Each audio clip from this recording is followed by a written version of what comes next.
And we are live. And tonight I'm joined by people. I'm joined by lots of people. How's it going? Yeah, no. I'm joined by Sadie. I'm joined by Trenchy, Ethel, Art, and Spongy. And today we're going to be talking about remakes of 50s movies in the 80s. Well, I say 80s. I'm going to include the remake of Invasion of the Body Snatchers, and I actually forgot a bunch of them, but YouTuber by the name of Lady Sasha reminded me that also Little Shop of Horrors and Invaders from Mars was another two other remakes that were were remade in the 80s that kind of get overlooked. But I do think a lot of people think that like most remakes are shit, and for the most part they are. But Hmm. by and large, the 80s had the best kind of remakes, although they weren't really appreciated at the Definitely. time. I think the one that stands out is John Carpenter's Platoon, which really didn't do well at all. There was two major issues with that movie. One, it was Rob Bottin's effects were really cool, but they were really gruesome. And two, it came out the same year as E.T. So E.T. kind of like people wanted a happy kind of nice alien instead of one that would like turn your dog inside out and such. But Friggin' Sponge, great the thing had got to ET. yeah, fucking can you imagine fucking Elliot getting absorbed by fucking that skinny bastard? Oh Sponge, god. what would you say was your favorite 80s remake of a 50s B movie? Not gonna lie, buddy. The thing I only watched it tonight, you dude, and like I'm not gonna lie, like that film has a whole world of emotion. Had Like, you had you any favorite part? dude, not gonna lie, the dog, the whole dog thing was just like, wait, what? And then it was like just said, fucking Fido's sitting, and all of a sudden his face and so his whole fucking flesh peels back, and just like, like Uh, what the fuck? Like, not gonna lie, the whole fucking special effects for it were on point. I fucking That loved it. it's that awesome. was Rob Bottin who done the effects, but he actually done he had to do so many fucking effects. He ended up getting sick and passing out from exhaustion. So the scene in the kennel had to be done by Stan Winston, his mentor and friend. Stan Winston had to do it, and what it was a big fucking hand puppet. It's just a big fucking muppet that Yeah, Winston was in the floor in. But yeah, the creature designs were cool. I especially like when the kind of before child burns it, this kind of flower opens up in the corner of the yeah. kennel. This weird flower. It's dog tongues capped off with dog Ah. teeth at the end. But yeah, it's pretty cool, and it ironically that movie is a lot closer to the source material than the 1950s version because the both movies are based on a book by John W. Campbell called Who Goes There? And in the novel, yeah, it's a shapeshifter as well. But in the Howard Hawks movie from the Hi 50s, Jen. it was James Arness as this kind of Frankenstein monster. Yeah, James Arness from Gunsmoke. He was a kind of Frankenstein monster, but in this they went back to the fucking kind of shapeshifter, and probably my favorite version would have been the Kennel Tin, all right, or trying to think of the other fucking ones. I don't know. What was your favorite? Which was your favorite aberration, Sponge? Um. Um. Oh mate, it's the one that's the head, the head, the head Yeah. that's upside down and grows two Yeah. eyeballs out of his fucking chin. Sweet. The spider head thing. Like, dude, I'm not even gonna lie. Like, I was And fucking crying. It's Hammer's fucking awesome. Hammer's reaction was so fucking good to that as well. Oh He is yeah. like, you, Art. What was his reaction? Can you copy Hammer's reaction? What was it? You know what it is. Surely you know what it was. That I famous can't. line. No, okay, with the head. Yeah. When they turn around and they're looking at it. Damn. I don't know. I just know that they fucking they say something and then they fucking burn it. Ethel, can you remember Palmer's reaction? The famous kind of It's something everyone funny. said in that situation. It was just like, what the fuck? It was, you've got to be fucking kidding. Just this fucking. Yeah, it was something. Yeah. Yeah, it was It was literally. that, It Art. was fucking, Come on. it Yeah. was No, he fucking wasn't. great. You gotta be fucking, what the fuck? You gotta be fucking kidding me. The Yeah. other scene I like in it is when he's testing all their blood, and he tests the one guy, he puts the thing in the blood thing, and then the next minute the guy standing next to him with the flamethrower on, and then they test the blood, and then like fucking 20 minutes later it's the same scene.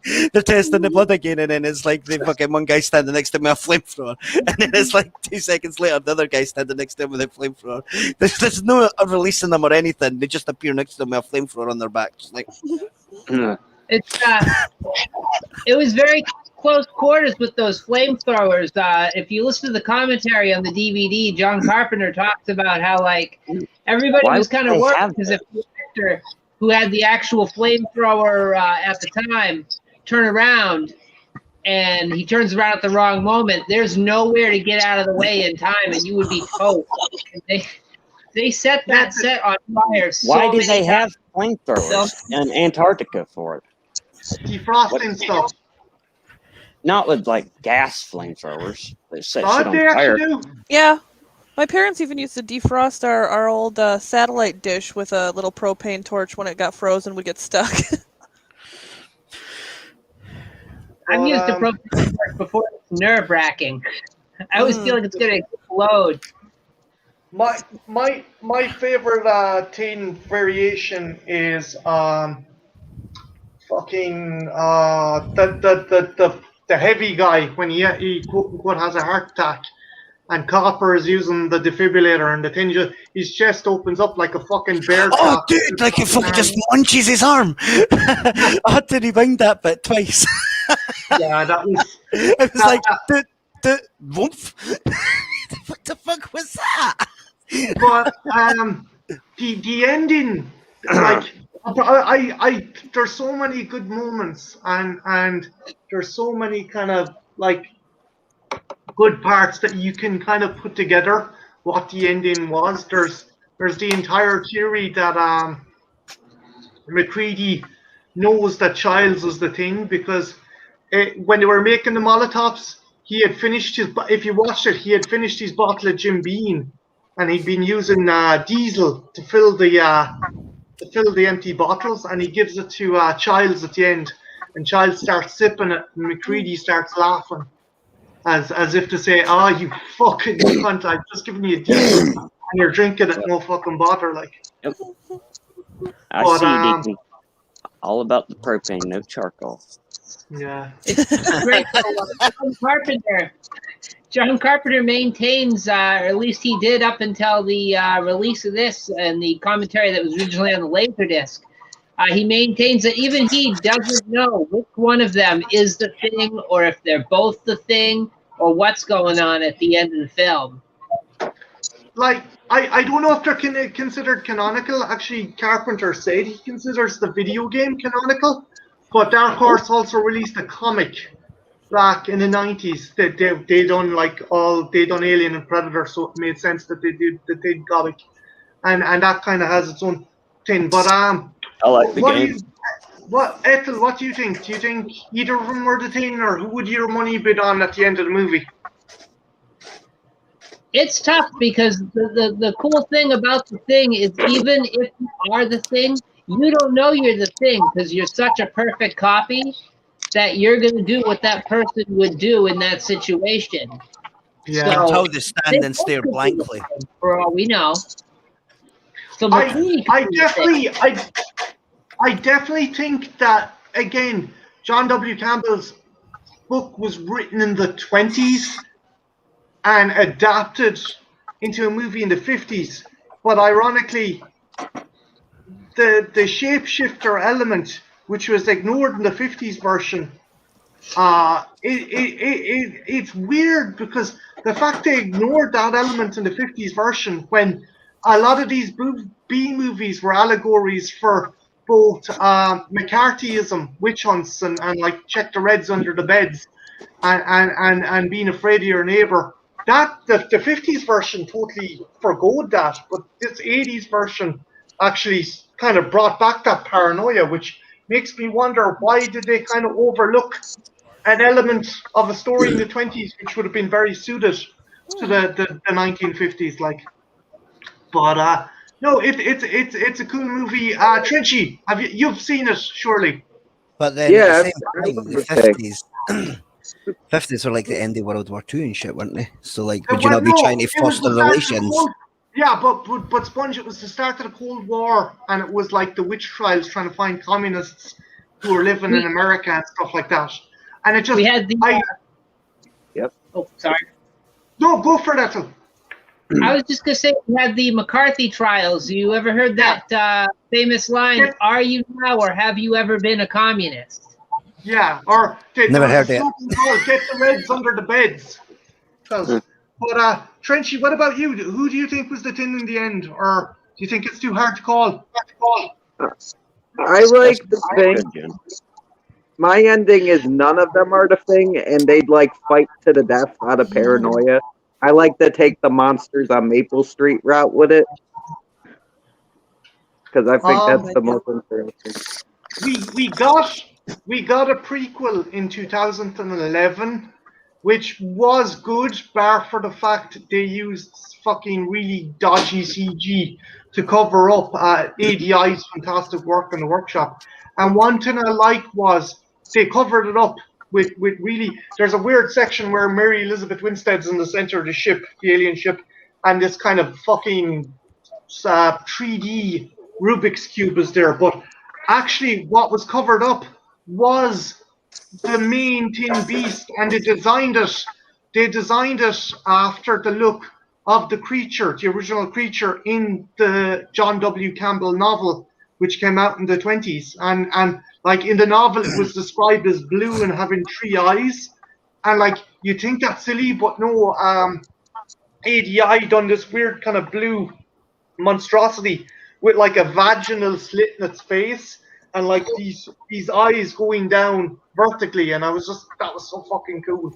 But yeah, no, I don't think you really. I appreciated the prequel, but I don't think you really needed it because when the guys go back to the camp, just the carnage says it all. But yeah, again, do you guys think, Ethel? Do you think body horror was a big theme for the 50s remakes in the 80s of these B movies? Yeah, I suppose so. Like you look at the likes of The Thing and The Fly, and what else do we got? The Blob. Yeah.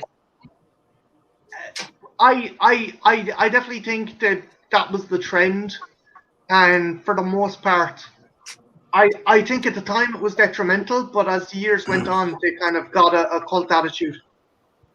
Well, it's cool because it's something that like everybody can sort of identify with. Like if you've ever like horribly hurt yourself in a way, or you've been sick in some fashion where you're just like really ill, you're throwing up, and you look bad, and you just feel like, oh my God, what's happening to me? I mean, everybody can sort of identify with that to an extent, you know, or if you've like, you know, you've got like a huge cut on your hand or your leg or whatever, and it's just, you know, really gross. It gets infected, whatnot. It looks really bad.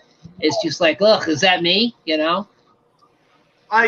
Going on to getting sick and stuff. The Fly. So you guys watched it earlier on. Yeah. Sponge. You seem to be breaking your horror hymen of late. What was your takeaway from Cronenberg's The Fly when you watched it? Oh no, I've seen them all before. It's just I smoked too much and don't remember shit, mate. Not gonna lie, it's pretty good though because I can watch the same film 3 times and be like, it's like the first time every time. It was like watching it with him. It really is, even though I've seen it like 1,000,000 times. This guy, but yeah, no, mate, like yeah, fuck Goldblum, keep it Goldblum. I don't care. I'm still going to argue this point. Goldblum is creepy. Jeff Goldblum. I don't see the sexy side to Goldblum at all. Like Oh, it's come just on. real That sinister. leather pants and his shirt half open. And Like, Jurassic Park. maybe I'm biased because I love Jurassic Park, but he was sexy as fuck in that movie. But well, we're not here to talk about Jurassic Park or Jeff Goldblum. We're here to talk about The Fly. What did you think of it? Do you think it was like a kind of perfect remake of a 1950s B movie?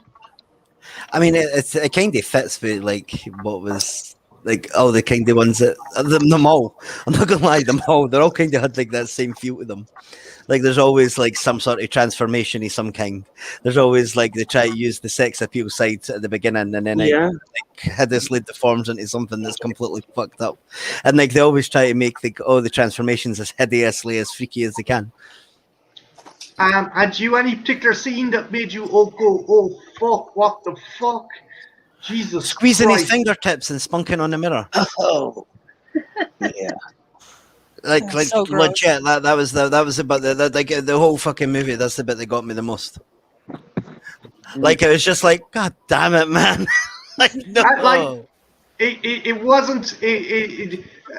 No one else was as disturbed as I was that he was keeping his fucking dick. He's recently removed dick in the fucking medicine cabinet, no?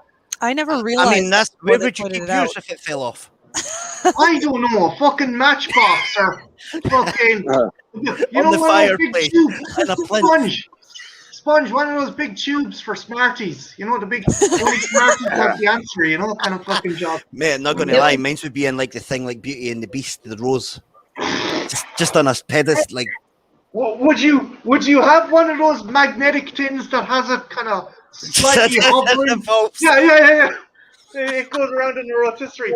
Ethel, what about yourself? What was a standout moment? Be it gory, be it dramatic, be it thematic. What was a big standout moment for you for The Fly?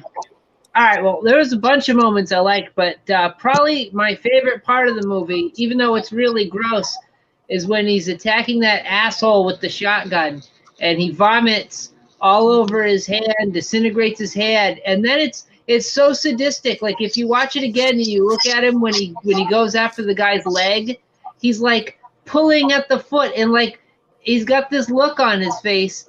Even through the makeup, it looks like a little kid pulling the wings off a fly. So I felt like that's what they were going for, but it was so sadistic. Yeah, I noticed that today. Sadie, what about yourself? Had you any bits that made you go, oh fuck, what the fuck? I don't know. I had seen it before, and I remembered it making me say that when I was a kid. It was just kind of amazing, the parts that I had forgotten about. I still think the most traumatizing part about The Fly is when she dreams that she has the fly baby. That part is like me. That's a I would fucking... never sleep again. Yeah. Yeah. I never sleep anyone again. Just in case. Though. Hey, Ian. It's Cronenberg. You're not going to. You're always going to get a team like that. This might sound strange, but I think the bit that got me is where he's doing the arm wrestling with the guy, and he literally pulls the guy's arm back.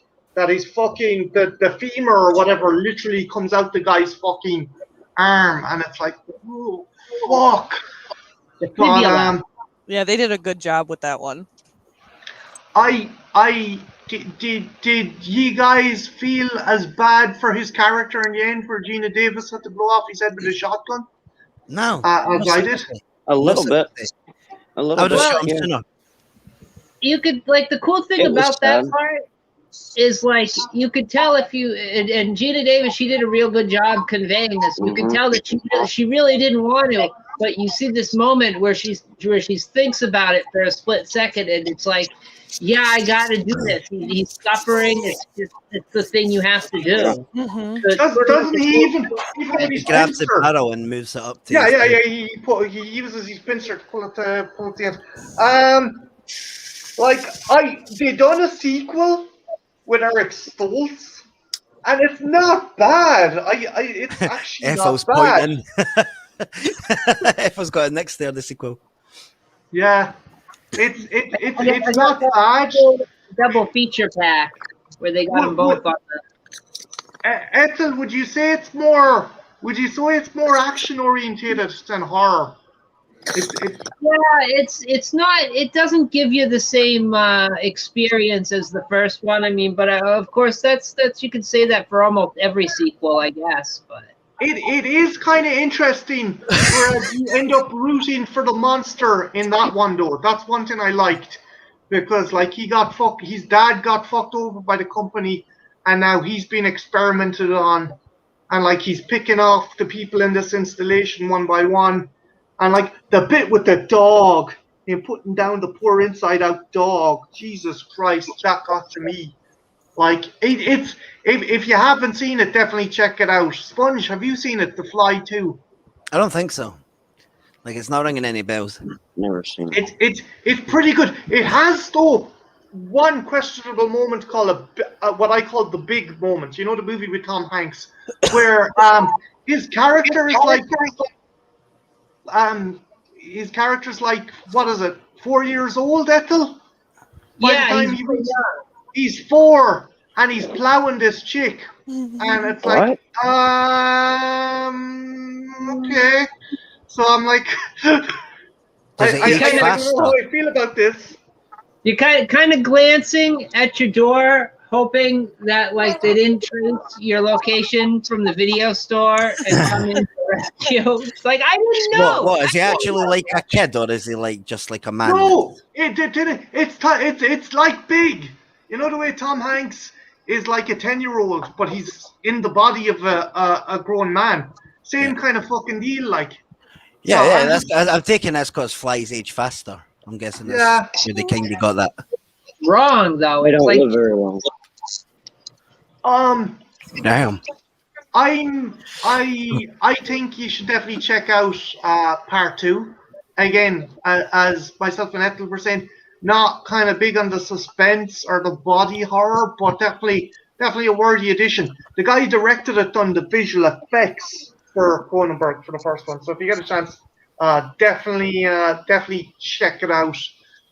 So the next movie I'm going to kind of gauge, and I don't know if you've seen it, Chuck Russell, and it was directed by Chuck Russell, written by Frank Darabont. It is The Blob, a remake of The Blob, and it is a really fucking clever movie. I'm going to be doing a review of it soon, but I cannot get over how clever this movie is because it totally subverts expectations. Ethel, you've probably seen the remake of that. So the movie starts off and you have Shawnee Smith getting with this kind of fucking footballer dude, and you're like, okay, he's our hero. And Ethel, tell people what happens about 20 minutes into the movie with our quote-unquote hero. he does not become the hero. I can tell you that. But you're definitely set up for it. You're set up for it. It's been a number of years since I've actually seen that remake. Usually my go-to is the original on that one, but yeah, no, he's set up to be the hero, and he gets consumed. He gets dissolved. So the movie starts off, and again, it uses your knowledge of the prior movie, of the original movie, against you, which I think Darabont done a fantastic job. And what happens is a quote-unquote meteorite lands down, homeless guy goes poking it, lands in his hand. Now, one thing I've noticed recently was before she kicks off, the homeless guy tries chopping off his hand with an axe, but he only gets one swing, one cut into it, and the blob enters his bloodstream. That's why it ends up emerging out of his stomach and has absorbed his stomach acid. So it is now a mobile fucking stomach, which is really clever. It's like it didn't start off like that. It was essentially bacteria, but because it went through this homeless guy's kind of fucking bloodstream and into his stomach, it has absorbed his stomach acid, and basically it absorbs people, and you're essentially digested in this big pink fucking stomach. And the main character in this is it Kevin Dillon? Kevin Dillon, I think it is. Your man, he was in Entourage, and he plays a character called Flag. Obviously, Brian Flagg. Obviously, Frank Darabont being a big fan of Stephen King, he named him after the main bad guy from The Stand. So this thing proceeds to devour everyone and everything in its path. Characters that are set up as heroes end up getting fucking quickly dissolved, and like Jeffrey DeMunn, he's kind of set up as the big town sheriff. There's like the chick who owns the diner, she's kind of set up, and by and large, it's really clever. It subverts your expectations. My favorite scene from that movie is your man Paul's best friend, that dickhead, and he's date raping Mobile. Did you remember that, Ethel? Very vaguely, I remember the date rape mobile. So this dude's on like fucking make out point or wherever with Erica Leniak, and he's like, "Hey baby, do you want another drink?" And she's like, "I'm tired." No, you want another drink? He goes to the back of the car. Before he goes, "Look, you're my girl. I gave you this ring and stuff like that." He goes to the back of the car, opens up the car. There's a mini bar filled with liquor and a box with the same ring box filled with rings he gave Erica Leniak's character, and he's like a total fucking sleazebag. And he comes back and she's passed out, so he's like, "Oh, it's awful warm, let me unbutton your top." So he unbuttons one button, unbuttons another button, and then his hand goes down her top, and then it gets sucked in because while she was asleep, she was assimilated by the blob, and it's the best comeuppance scene. It's pretty cool. The other thing I like with this movie is the blob isn't an extraterrestrial. It's actually weaponized bacteria that the military sent into space, and as a result, heat is the thing that makes it is what makes it expand. So they're using explosives and flamethrowers. That doesn't work. They don't realize until later on that it's cold that affects it. Has anyone else seen this movie? Nah, but I've got some fun facts for you. The Blob On the blob. Go I for haven't it, seen it. Punch. with Matt Dillon. The bit where the teen's buying condoms for the pharmacy, only to discover that the girl that he's going out with, his dad owns the pharmacy. Oh yeah. That was actually based on Russell's fucking childhood. That actually happened to him. Oh, he had a dickhead best friend who threw him under the fucking bus. The character name Brian Flagg is sadly not a nod to the Stephen King's universe. It's not? Are you sure? No, this comes for the director's commentary. Oh, okay. They refer to Paul Crane as the melty guy, but not everybody gets the RoboCop reference. Yeah. Ironically, he doesn't melt in the movie. He's folded backwards and sucked out through a drawer. Jesus. That old chestnut. Yeah. What else have we got? Russell mentions recently training an Indian performer on motorcycle action, and that comment led me to the realization that he directed an Indian action movie called Jungle. So he even slid in like a little nod to the fucking to like other his movies that he was working on currently for the director's commentary in 2018.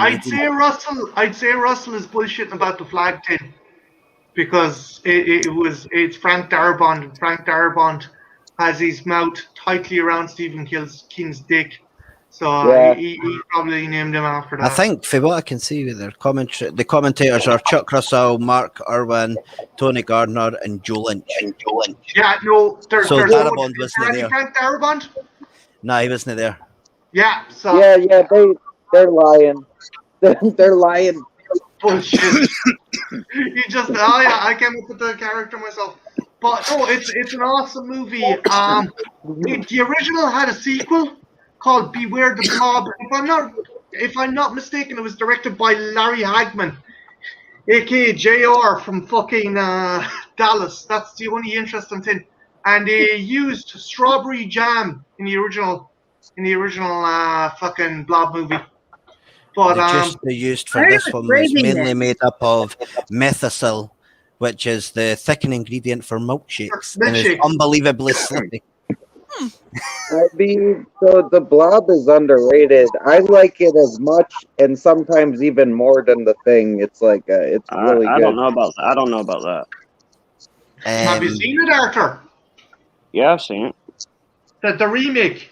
The remake, yeah. I Okay. haven't seen the old one. I haven't seen Yeah. the old Thing or the Blob. You should. Oh, sorry. No, you go. I was just gonna say you should really check out the original Blob. It's pretty cool. You got Steve McQueen playing a teenager, even though he's obviously in his late He's 20s. 40. If he's a teenager, I'm a fucking preschooler. That's the fucking biggest fucking box of gavel ever. It's so fucking funny. Hello, kids. Hello, fellow high schoolers. Yeah, Steve Buscemi meme. But Totally. I liked it though. I liked it, but I didn't like it better than the Thing. I do at some point. That's just I me. think it's good. I think it's always kind of Yeah. it's kind of always overlooked because of the Thing. I'll give Arthur that. It's not as good as the Thing, Go but eat something. it's still criminally underrated. Yeah. I'm trying to think. Is there anything else? No, it by and large is pretty cool. Had the balls to kill a kid in a very horrific kind of manner. It says here the big stunt where Brian jumping the ravine on his motorcycle, while a helicopter flies overhead and a truck crashes, was all captured in camera with all those elements actually in the shot. Oh to yeah, actually film it. Sure. And the motorcycle blew out both its tires when it landed, and the stunt double held the bike up with his body strength and his feet. Since his watching fucking feet is the actual quote. Since watching The Fly this most recent time with Sponge, though, I think I like The Fly better than The Thing. Really? Yeah. Very strong. Dude, you should have watched it with me. You should have seen me watching the Thing. I was fucking rolling about the floor laughing and everything. I was fucking howling. I was living my best life. That could change, though. You know how that is. One more fun fact. One of the few movies where Bill Moseley survives. He plays one of the military scientists. Another one of the military scientists, Sponge, you might look that up for me, was the guy who voiced Lord Zed in Power Rangers. He was the scientist who actually gave a shit about the town. I'm trying to think of the actor's name. Oh, can I bring up one scene? Oh, Sure. Yeah. You're at the trench. I love the scene right after the kid is killed. The military come in and try to get the Blob, but the Blob looks like the fucking Sarlacc pit from Star Wars. That's what it reminds me of. It has tentacles. It's like grabbing people and shit. Yeah. I see it. Robert Axelrod. That's the guy's name. Robert Axelrod is one also of the... known by the aliases Axel Robert or Myron Mensa. Myron Mensa, that's a superhero name, that is. I know. He passed away there recently. As well as doing Lord Zed, he also used to star in Tim and Eric sketches. But, Spider-Man, the animated series as well. He was Microchip. And he was also Wizardmon in Digimon, the English dub Digimon. Just to name a few. I'm trying to think. So he was in Beetleborgs too. Sorry. Beetleborgs. Yeah, he was. He crossed the divide. The rip-off. He crossed the divide from the rip-off Power Rangers to the rip-off Power Rangers. But what else was I going to say? Another kind of really, really, really kind of underlooked remake. It's not the 80s, but it's the remake of Invasion of the Body Snatchers, starring Jeff Goldblum, Donald Sutherland, Veronica Cartwright, and Leonard Nimoy.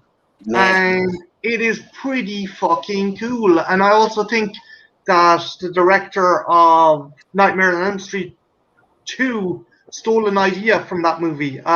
So essentially, it's obviously a remake of the 50s classic where people are being replaced by pod people. But this kind of goes into an element of body horror as well, because as those people are being born, the other people are dissolved. And there's a bit in the movie where Donald Sutherland is kind of hiding, and he ends up crushing a pod that's replicating a homeless guy and the homeless guy's dog, two separate pods. So the characters are trying to sneak out of town, and Veronica Cartwright, who's fantastic at screaming, this dog comes over to her, but it's the duplicate dog, but because the pods were smashed and mixed up, it's got the face of the homeless dude. Oh shit! Yeah, so it reminds me very much of that scene. I've seen that movie the least of all. Nightmare on Elm Street 2. You know, when they enter, who's the girlfriend in Nightmare on Elm Street 2? Trenchy, do you know? Shit, I forget her name. I know who you're talking about, though. She's the one that looks like the one from the And Devil there's the two Wears Prada. Rottweilers. There's the two Rottweilers with the human faces. It reminds me of that. But it's pretty cool because you have like Leonard Nimoy gives a very fucking brilliant performance in it. It's almost Spock-like. He's perfect because, like, you know, when you turn into a pod person, you're devoid of emotion. And sure, he fucking done that for how many years, Ethel? 3 seasons of Star Trek and animated series. 3 seasons of Star Trek, not to mention, you know, all this stuff where he'd go to like comic conventions and stuff. Hey Phil. You know, Is this nothing. the 1978 version? Sorry. Yeah, that's it. What's the director? Actually, Sponge, just because I keep a Kaufman, is it? Yeah. Philip Kaufman. Philip Kaufman. A really good movie. Ethel, can you remember seeing that version? And was there anything that stuck out to you that you enjoyed? It was so long ago. I cannot pick any moments out of it. While back when I saw that. Got some interesting trivia for this one.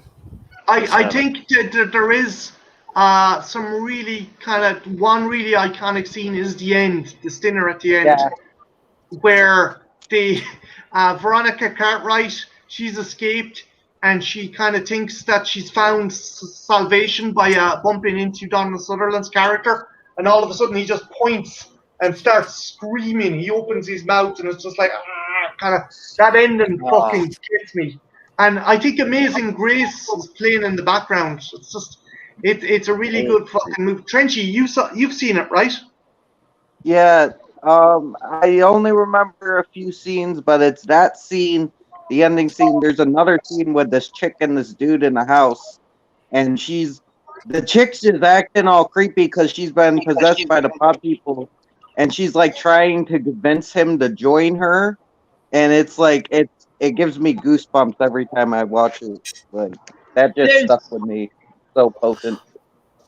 There's a oh, sorry. No, I'm saying, yeah, go for it. I was just gonna say there's a cool nod to that scene where he's pointing and screaming in the extra what do you call it, the add-on for Fallout New Vegas, Mothership Zeta. When you walk in and you discover the alien hybrids on the spaceship, that's what they do, is they point and they go, ah! So that's a fun little The Amazing Grace that you were talking about was also played during Spock's send-off for Spock's coffin in Star Trek. Nice catch. Also, Robert Duvall turns up on it as a priest on a swing. He did it for free. Did it for free, mate. He just showed up one day. He was happened to be in just roughly in this place at the same time. I'd say he was a fan of the original, maybe. And also, they got a lot of their originals in. Character. The original actor who played the main Kevin character. McCarthy. Yeah. He turns up on it. He gets Man attacked Asking for Help. Don Siegel, he was in it. He directed the original. He was in it. Yeah. Robert Duvall, Priest on the Swing. And Michael Chapman, the janitor at the health department, appears as Elizabeth cries in Matthew's arm, and later they sneak into the building. Yeah, it's a kick-ass fucking movie. Donald Sutherland did his own stunts in the climax, though. The big fireball that nearly hit him, genuinely nearly hit him, and an extra missed his cue and copped the fireball. I'm not surprised though. If you look at his hair in the movie, how much fucking hairspray did he use? The volume. Yeah, Just so fucking Kevin nuts. McCarthy and Veronica Cartwright have both appeared in the two versions of the story. McCarthy appeared in the original in this, and she appeared in this one in the 2007 The Invasion. Oh, yeah, the terrible remake with Naomi Watts, Nicole Kidman, and fucking James. I'm not really James Bond. Fucking what's his name? Daniel Craig. And also Philip Kaufman's in it as well. Philip Oh, Kaufman appears in it. He's an impatient man rapping on the window of a telephone booth. okay. He must have just had to sneak his face in there. So I've been nattering away for a while, so I'm going to hand over the next suggestion movie to Ethel. Ethel, how much do you know, and how much do you like the remake of Little Shop of Horrors? Oh, I adore the remake. As far as what I know about it, as a fun fact, the same voice who did Audrey 2 was actually the guy who did the voice for Mother Brain in the old Captain N cartoon series. If you guys have ever seen that. Feed me, Seymour. Any favorite parts or any standout parts for you in that movie, Ethel? I really like the musical number at the end when the plant reveals that it's an alien, and Rick Moranis knows he's in the shit. I think I missed the remake somehow. Like, what's the one that had the guy with the big, the crazy eye? Didn't the original have Jack Nicholson? I might be Yeah, confused. the I don't know. original had Jack Nicholson, but this, for me, the best part in that movie. And the remake has the dude from Is Ghostbusters. fucking Steve Martin. Yeah. His song about being a dentist and just torturing people. Feed me, Seymour. That's a great number I too. like the plant. Singing about it and drill in and I do like the plant. I think I need to watch this. Oh yeah, if Steve you haven't, you gotta see Murray. it. You got to. Because Bill Murray's like a masochist, and he's trying to torture Bill Murray, but Bill Murray's enjoying it, and he's getting frustrated that he's enjoying it. Doesn't Dan Aykroyd turn up as well? He wants to buy Audrey too, and read her and like kind of sell her off to other people. I'm pretty sure, yeah.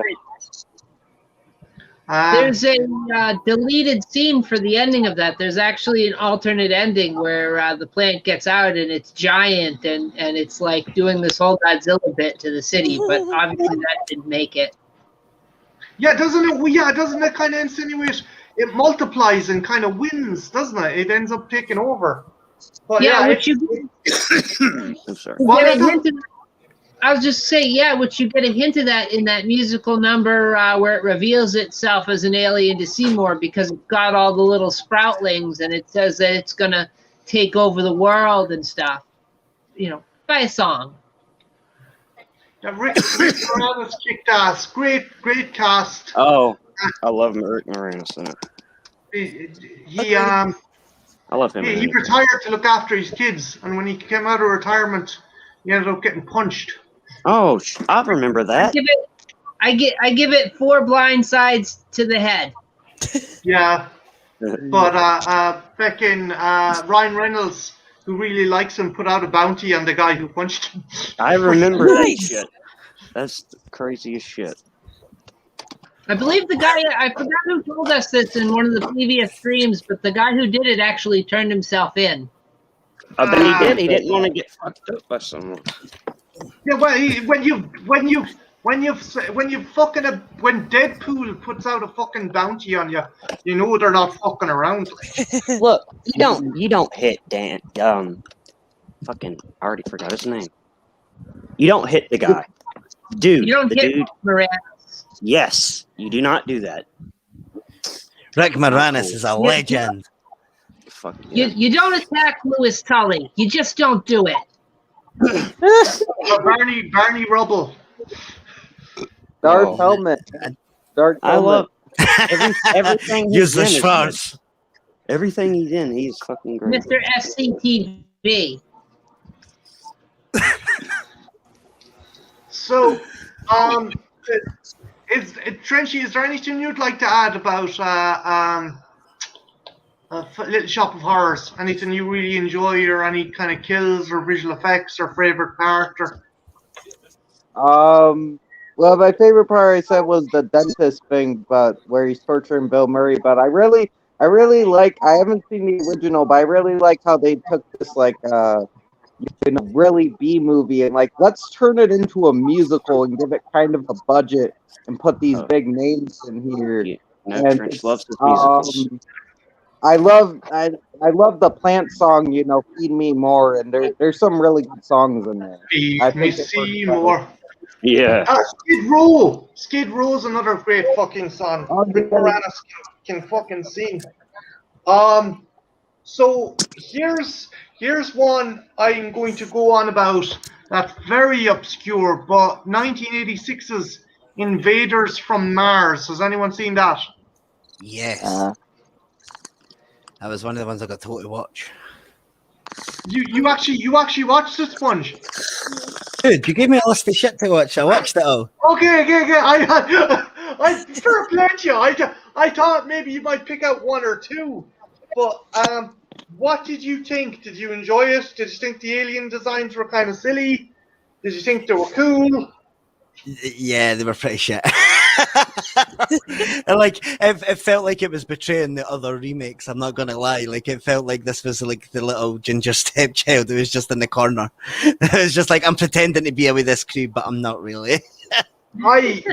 One thing I did enjoy, Louise Fletcher, who played Nurse Ratched in One Flew Over the Cuckoo's Nest, played the kind of evil fucking Mrs. McClitch.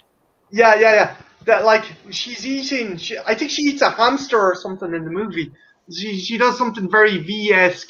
But the only reason she did it was she wanted to get a new car.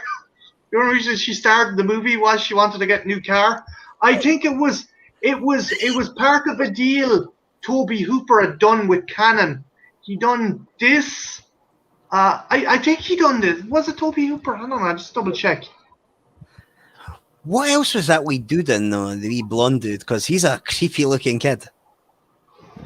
Like he was the freakiest part about it. Like, what he was a bit fucking. He was a bit weird. Yeah, it was Toby Hooper, and it was released by Canon. He done this along with Texas Chainsaw 2, Trenchy's favorite movie, and Life Force. So I think this was the last movie he done with Canon. And essentially, he wanted to do something a bit more visceral and not as kind of practical, but it still came off as cheesy. I mean, the kind of soldier aliens looked kind of like they looked very Jim Henson-y, and not good Jim Henson-y. They looked these three-legged fucking sacks of meat just lumbering around.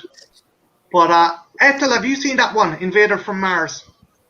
No, I haven't seen that one actually. Or if I have, I don't remember.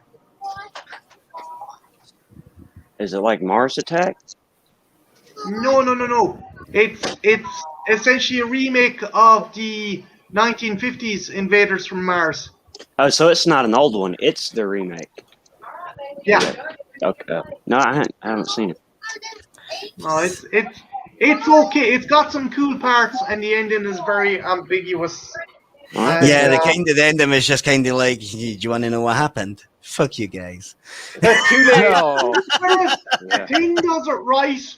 This is like the kid enters the room and he hears a noise and he starts screaming, and then the movie ends, and it's like this is like someone seen the thing fucking like 10 years ago and then try to describe it to someone and they thought, I'm going to use that.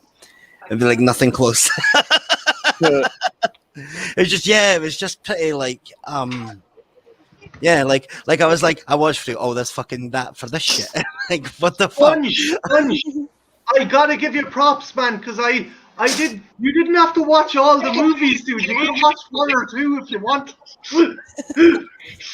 You gave him a mission. Because what happened last time was I didn't know what the category was until like fucking just before it happened. So then I was sitting here like a fucking idiot with my thumb up my hole. So I was like, yo, I'm not letting that happen. I need to like do some research for this shit. So I did research for this one. When I know what's happening, I'm fine. I can find shit out. Refresh my broken brain. Probably I like when Cat we People had though, a man. brain. Like Cat People was the shit. Like I'm not gonna lie, that One- was so good. It was so Okay, cheesy. Punch. Hey, give us the rundown in Cat People and why Cat People was awesome. Basically, they're all fucking every time they get horny, they turn into a crazy cat and try to eat No. everybody. What is not to love about that shit, mate? It's like And then they've got like the cages in the dungeon, the basement dungeon. true story. That's clearly like some freaky sex dungeon. But yeah, man, it was just like they had like the keepy transformations. They try to keep all the sexiness and failed at the keeping it sexy. It's just it was one of those proper like it's it's too cheesy that makes it into a whole other level of great. I love cheesy. Cheesy is my jam. Like I honestly love it. Have you seen that one, the remake of Cat People? I've seen the original of Cat People. What used to happen to me is I used to go to the video store and I'd see it on the shelf and I'd be like, "Oh, Cat People! I've seen that," and thinking it's the old black and white Cat People. Oh the no, green no, eyes, no. those green eyes when they transform. This Cat People is super fucking sexy. I mean, Annette O'Toole, like she was awesome as Lana Lane, and she is fucking amazing in this movie. She plays the scene in the swimming pool from the original. They go all in on that, and she kicks ass. And there was also the chick from not Rabbit. Is it Rabbit? I think it might be Rabbit or oh fuck it. It doesn't matter. She was in a bunch of other fucking Cronenberg movies. It'll come back to me. Doesn't matter. But You're talking about her that was in Terminal Velocity in that. No. Lynn Lowry. That's it. Lynn Lowry. She plays a prostitute that's killed at the start. And It sounds radically different from the original. It's all about the sex. Like you can tell that they were going for sex, and that was it. They wanted sex appeal and sex appeal and sex appeal. Ow! Slow blood and then some sex appeal. Paul Schrader had done a bunch of movies that were fairly kind of risky back in the 80s, and yeah. Oh, another fun fact: the soundtrack has a very famous song called "Putting Out Fires with Gasoline" by David Bowie. Yeah. Well, apparently Paul Schrader and the lead actress Natasha Kinski had an affair during the production of the movie. He fell in love and planned to propose to her at the rap party. She didn't attend and then cut off all communication. After 3 months, Schrader finally tracked her down in Paris, where she bluntly told him, "I always fuck my directors. With you, it was difficult." Like, what a burn. No. The species of the big cats in the movie were Black Panthers, actually leopards. That's not a fucking trivia. Fuck off. Oh, it's terrible to find out you're just another notch in the lipstick case. Have I left out? Right, they're all the ones I can think of. Have I left out any movies that were remade from 50s B movies or? Look, I think Mars Attack isn't a specific movie, but I think it's the kind of like a genre. It is Yeah. what Kind of movies. Art, I'll give it to you because it's actually based off a collector's card, a series of collector's cards. I like Mars Attack. I love Yeah. Mars Attacks. It's movie. Be talking away there about Mars Attacks. It's sort of like a genre parody almost, you know. That's what I'm saying. It is a genre parody. Specific movie, but yeah, You know, it counts. It has. it's every joke about those 1950s B movie, you know, alien invades, you know, the army, the military, the civilians. When they all send the woman into like the White House or whatever, with in like the fake human suit. You know what I'm talking about, Sadie? It's just fucking funny.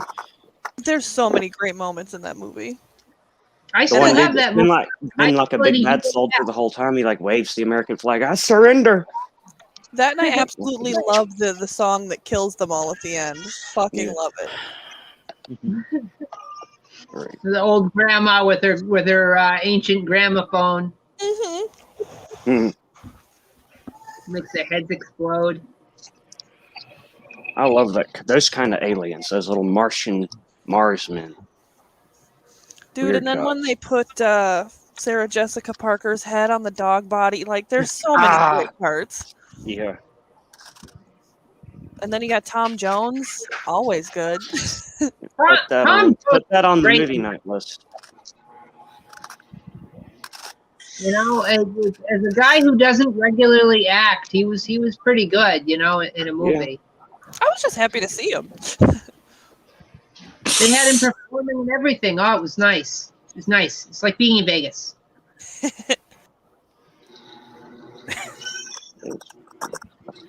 Trench, have you seen that one? Yeah, well, Tim Burton, right? Yeah. Everybody always forgets Jack Black has got a cameo in it too. It was kind of before anybody cared who he was. Yeah, they had like a shit ton of cameos. Just random people will show up and really do nothing. They'll just be there. Yeah. That's how those 90s movies were. They did that. It's one of those movies where the early CGI, being as bad as it is, actually it makes the movie good. You know, like I couldn't imagine seeing that with modern CGI. It would really. It's supposed to be the B movie looking. I almost feel like it's troll comedy. Like it's like trolling you. It is. It is kind of like a scary movie franchise, but with. They literally have ray guns. It's like those kind of aliens. Ray guns and shit. Like honestly, you guys got to be honest. Who doesn't want a ray gun? Who doesn't want one? Come on. I want a ray gun. Especially like the classic looking ray gun, like I from just a want my comic. goddamn X-ray specs. That's what I want. You and me both. It's got to have the rings around the barrel.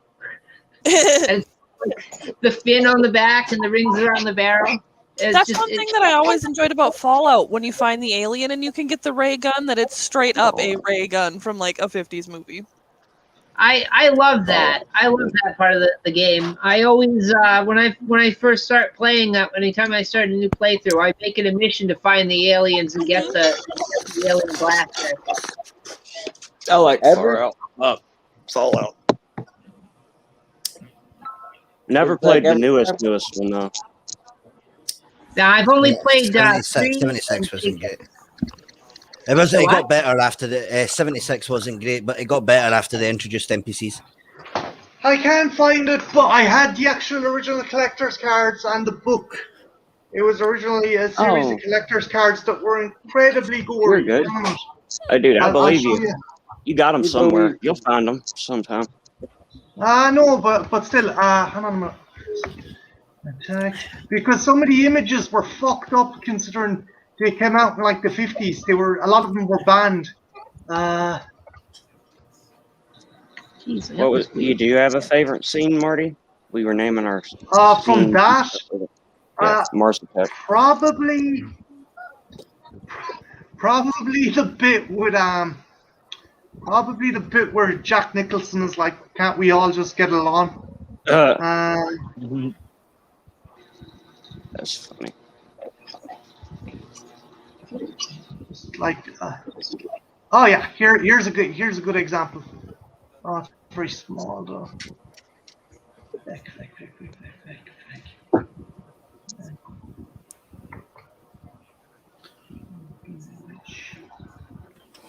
You guys be chatting away there about him. I want to get a good example of like how fucked up some of the art on the cards were.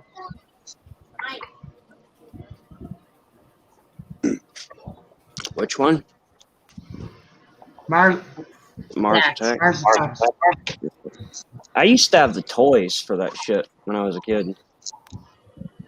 I had a couple of the the aliens from it. I bet you wish you'd hung on to those. I bet they're worth money by now. Yes, I wish I did. I wish I hung on to my Independence Day ones too. I had a Oh, they huge were cool. Independence Day alien. The head opened up, and you could even get the little alien out of it. You know, God. that was fucking cool. I have that somewhere. I don't know where it is, but I have that somewhere. Oh, those things look amazing. Yeah, they're just like the charred bodies, and there's a lot more gorier ones. I'm trying to find. I like ones that are- their jaws. You know what I mean? The weird looking like the hangy jaws. Oh yeah, on the sides there. And Yeah. Oh god. they even brought them back. IDW brought them back in a comic series and pitted them against Tremors. In fucking Who won? What a great versus that would be. it was great because That would be basically the army can't defeat them, and they come up with a plan to lure the aliens to perfection, and just the Tremors, the Graboids, just end up destroying them. But yeah, it's a great comic. They also sorry, Ethel? No. It was kind of its own kind of universe. They didn't have any of the characters from the movie, but they went up against the IDW done them going up against Tremors, Ghostbusters. They pitted them against Ghostbusters, and they also pitted them against Buck Rogers. So, What the fuck? Take that, Tweaky. Did they use all the forms, like the Shriekers and the Ass Blasters, or was it just your Graboids? It was just a regular Graboid. It was just a regular Graboid. There was also a funny one. There was a weird one where they went up against cannibal cavemen of the 46th century. And it was so What the fuck does that have? That sounds like the Tremors TV show. Like some of the shit, like that didn't make any sense. It's not meant to make sense, but if you get a chance, guys, have a look at some of the artwork on the Mars Attacks cards, because some of them are fucking crazy. Oh, they look cool. Cool as fuck. It always reminds me of the what the hell is it? The mutant from This Island Earth. If you guys have ever seen that movie. I'm trying to think. Which one has the robot head, the diving helmet head, and the gorilla body? That's not This Island Earth, is it? Oh, you're thinking of Robot Monster. This is Island Earth. This is the one with the big-headed aliens with the white hair, and then like they get in the flying saucer. Yeah. The mutant, and it's got like its brain and these big bug eyes, and it's wearing like slacks. It's wearing like dress slacks. That's part of its costume. Yeah. But that's what they kind of remind me of, is the mutant. Yeah. I'd say Tim Burton was a fan. Oh, was he a fan of This Island Earth? I'd say so. I don't know. I got a picture of him. Plug it in, Joe. Yeah. Yeah, if you guys haven't seen This Island Earth, you should check it out. It's very cheesy, but it's fun. It's a fun Universal movie. If you ever watch it, you'll recognize the music instantly because it was recycled again and again and again and again. It's not really, but it's almost kind of like a remake of the Body Snatchers, the Faculty. That's a 90s movie, but yeah, I agree. That's one I've been trying to get more people to watch, because like the kids don't know about the Faculty and the Faculty. I like classic. The Faculty is heavily inspired for sure. It has the same theme. That's what I mean. Yeah. Oh, found him. I think they show a clip of this in Malcolm in the Middle, in the intro to Malcolm in the Middle as well. Ethel. Oh yeah. Oh yes, there he is, the mutant. See, he's got his dress slacks right there. The mutant. He just went to J.C. Penney, picked those up. JC Martian. Arr. But is there any, like, we've already discussed remakes and stuff before, but is there any old movies that you'd like to see a remake of, old sci-fi or horror B movies you'd like to see a remake of? Sadie, what about yourself? Is there any movie you'd like to see a remake of that you think it wasn't great in the day, but now, given Okay. the technology and As a filming and child, stuff? I was definitely a fan of the Puppet Master movies. I still am. Like, they used to be more scary to me. Now it's just kind of funny. But potentially, that could potentially be rehashed and done well, although it could also be done terribly with a bunch of CG crap. But I mean, I would like to see some life breathed back into that. I was It's trying to still explain to a friend of mine what Phantasm is about. And I said it's about a ghoulish tall guy That. who takes corpses to Mars, crushes them down, Yep. and only an ice cream man is able to stop him. Yep. That's how I surmise it. They Reggie need the ice cream man. they could remake the Phantasm. It could be awesome. Sadie, Puppet Have you Master seen never Don ended. Coscarelli's? Sadie, have you seen Don Coscarelli's other famous kind of horror movie, I don't think so. Bubba Hotep? Bruce Oh, Campbell Oh yeah, as because Elvis. I found that on accident, and I was like, "Oh my god, I'm so glad this has been made." That's funny. That's And the funniest Ozzie shit. Davis, he plays JFK, whose brain was transferred into that of a black man. It was just They dyed me this color. Yeah. I was thinking with sand. You want a ding dong? I mean, I got a chocolate chocolate ding dong. Well, I guess mine it would be chocolate now. Even a big bitch of a cockroach like you should know. When he's Never fucking fuck with the king.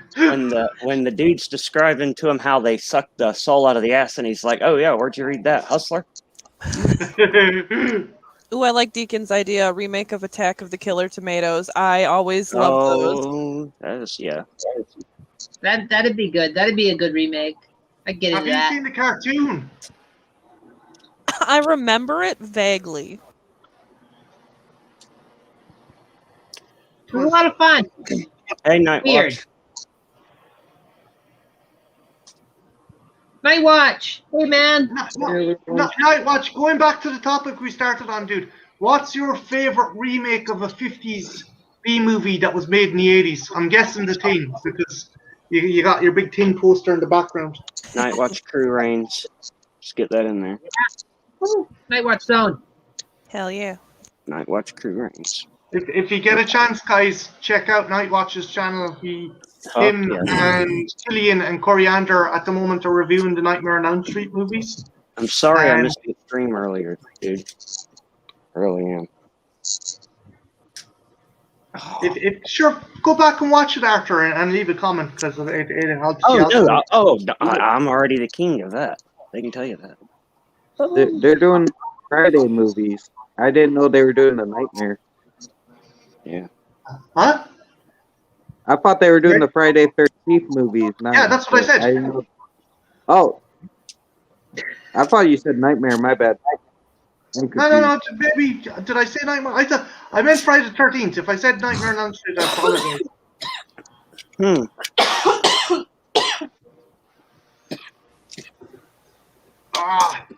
Tight. Bless you. But Trenchy, what are you up to? Have you any videos coming up or anything you're planning on releasing or anything strange in the pipeline? I'm working on a few things. I don't know when anything's gonna come out. I gotta make a fucking contest entry for Ampro. I made one, but it's too long, so I gotta make a shorter video now. Yeah.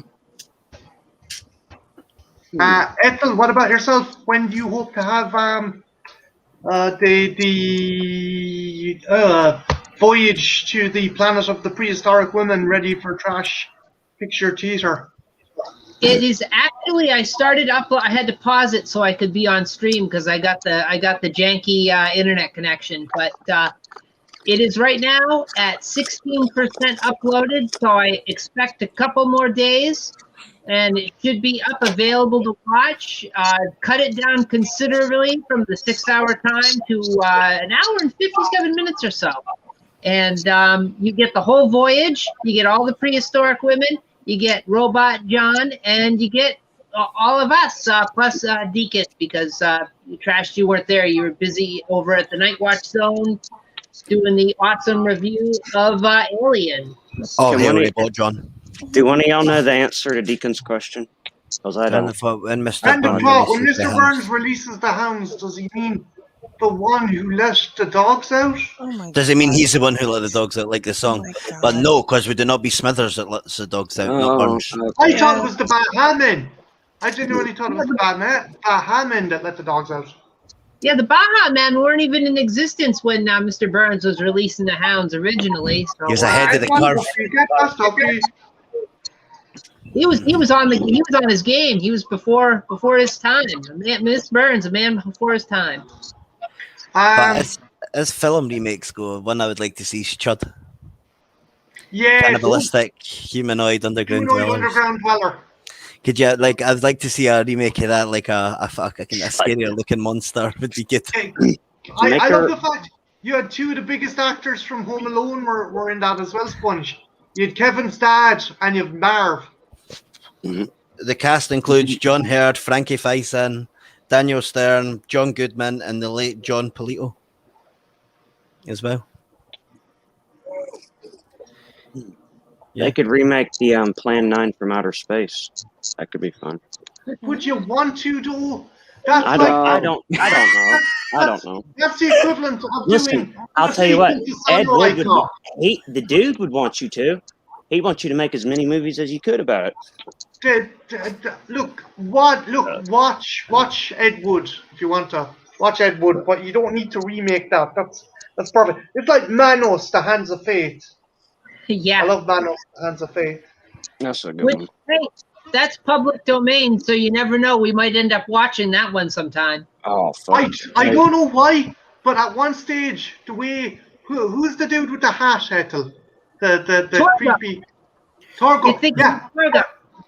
When Trenchy grew his beard a particular way, he actually looked like Torgo. The master wouldn't approve. There is no way out. You can just spot a bigger battle than Godzilla There is versus no- Kong. There is no place like that here. Blob he's versus supposed the to be Thing, a who would satyr. win? He's supposed to be a satyr. That's why he's got the big thighs. He's supposed to be a goat man. He's supposed to be a satyr. Satan. Huh. I've seen this movie way too many times. That's one you gotta do. That's one you gotta do for your watch stream. I think we Deacon, may have to do it. that's interesting because would the blob absorb the thing, or would the thing be able to assimilate the blob? That's a Because fucking the very thing good turns question. into the blob. We're fucked. Either way, we're fucked. I know the tin wouldn't be able to absorb the xenomorph because it has to go through the bloodstream, and trying to go through a bloodstream that is made of molecular sulfuric acid would be a quite the task. Oh yeah. The But blob could might it have to assimilate to like how much does it assimilate fast though? Does it evolve to would it be able to evolve into being able to absorb the sulfuric acid blood? Doubt it, man. It's I stronger would say than the thing sulfuric because it would replicate the blob and maybe become multiple things. Ugh, Ugh. that's bad.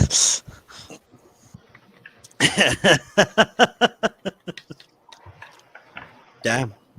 I wrote back in the day an Alien versus Predator versus Teen fanfic. Oh.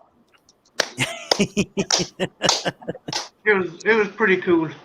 I had one scene where there's like a Predator team, and it gets its head cut off, and its dreadlocks turns into its legs. Nice. Uh, So Wait a minute. Isn't that just what happened in the thing? Yeah, but I wanted to reference that part, but I wanted to put the Predator. Dude, not gonna lie, that is by far my dreadlock. favourite thing I've seen out of all these 80s horror remakes for the 50s movies this week. The head spider thing is like genuinely my jam. Like that's the thing that made me pop most out of everything that I've watched this week. I popped more than when I watched Godzilla vs Kong trailer. Like, I'm not even gonna lie. Sponge, did you like the Counter-Strike games? Yeah. Okay, Little offensive check out the Tin game from 2003. very Yeah, good. no, see, I remember that. I was talking about that earlier. I like Like, that game. I was sure it was a game. It was like on Nothing like PlayStation the 2, right? movie, but yeah. PS2, Xbox, and PC. I thought about buying a copy just so I could play it on, you know what I mean? Like I do with GameCube games. Yeah, you could get it for the PS2 or the Xbox. I'll be right back. I gotta grab some ice. Countless No hours honor. playing that one.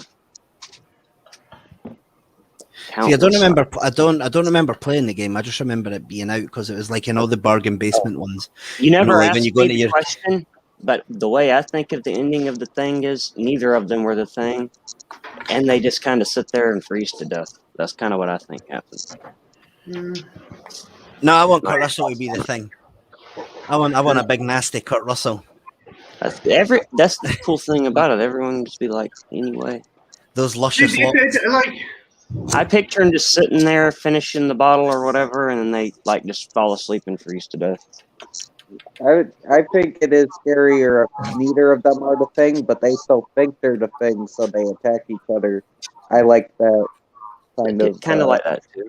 thing. yeah, I do paranoia. like the line. If any of us got any surprises, we're in no condition to do anything about it. Yeah, and then you both just sit and laugh at each other. You're like, that's not a laughing situation, buddy. They weren't even destitution, just the cold like was getting to their brains at that point. to be fair, like they were in fucking where was it, the Antarctica, right? Yeah, Like they were screwed anyway. They knew they were screwed, so they were just like, fuck it. If we're going to die, we're going down swinging. they wanted to destroy it so it could never be. It was when he Dig it sees up it and for he years. sets it on fire and then just randomly throws the dynamite at it as it's burning. Just like, fuck you. Oh, Look, yeah, Wilford Brimley Sponge. freaking out. the pyromania, Wilford Brimley freaking the out. pyrotechnics to That that part. was the pyrotechnics to that were set too close to the cabin. If you watch that scene in slow mo, you can see Kurt Russell falling backwards because the blast is too fucking big. He didn't expect it to be that big. No, he literally gets knocked in his arse by it. He actually. Oh, sorry. Did you see that they were apparently making another Snake Plissken movie? Did What? anybody hear that shit? Apparently there was supposed to be one coming out last year, but obviously COVID and shit. But like, I wonder if it's still in the works. I was just wondering if it had heard. I fucking hope so. I hope it doesn't fall into the cracks. Yeah. Like, because I was like that. Well, that was like one of my favorite movies as a kid. Not Escape from New York, Escape from LA. Because I like like it. for some weird reason, I had it on cassette tape when like VHS when I was like tiny, and like it was just one of those old cassette tapes that must have been left over from when my dad was around or whatever. I like them both. And it was so Now, fucking is- good, man. Sorry. Is it going to be? Do you know if it's going to be a sequel or if it's going to be a direct remake? I mean, I'd imagine that, I don't know, it'd have to be a remake, surely, unless they bring old Snake in to train new Snake. Mm. I mean, if Like, I it's a don't know, remake, like, I'm for it. Old Snake? If it's a sequel, I'm for it. But if Is it it's a Metal Gear remake, Solid now? No, that was his name, dude. That was his name. That was like in the Escape from New York, and that was his name was Pliskin. No, and I'm he's going saying to be though, Snake. like, I'm saying like we break it in, and then it's like Solid Snake and Yeah, that's where they got his name from. it. Yeah, Is Like- Purp in there involved? I like those Fun. games.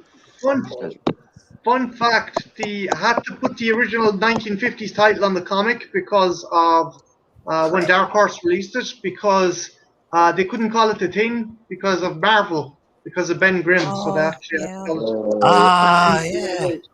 But I love this artwork. I met the artist who done this art, and he's fucking awesome. That's some gnarly shit, man.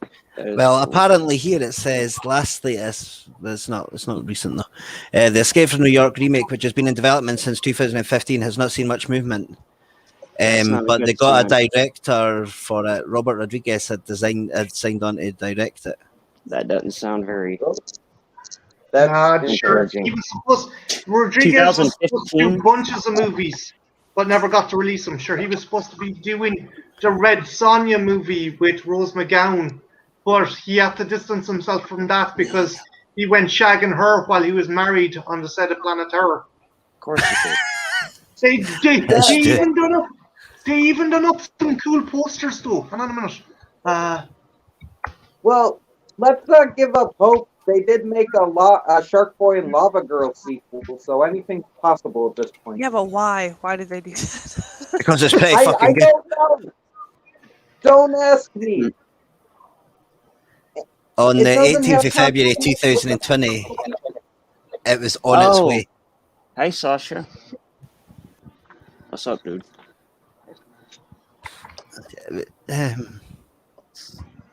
Yeah, so it's one of those ones where it's been on its way for a while. Ah, Apparently, in 2007, it was announced that Gerard Butler was going to play him. Butler was supposed to be it.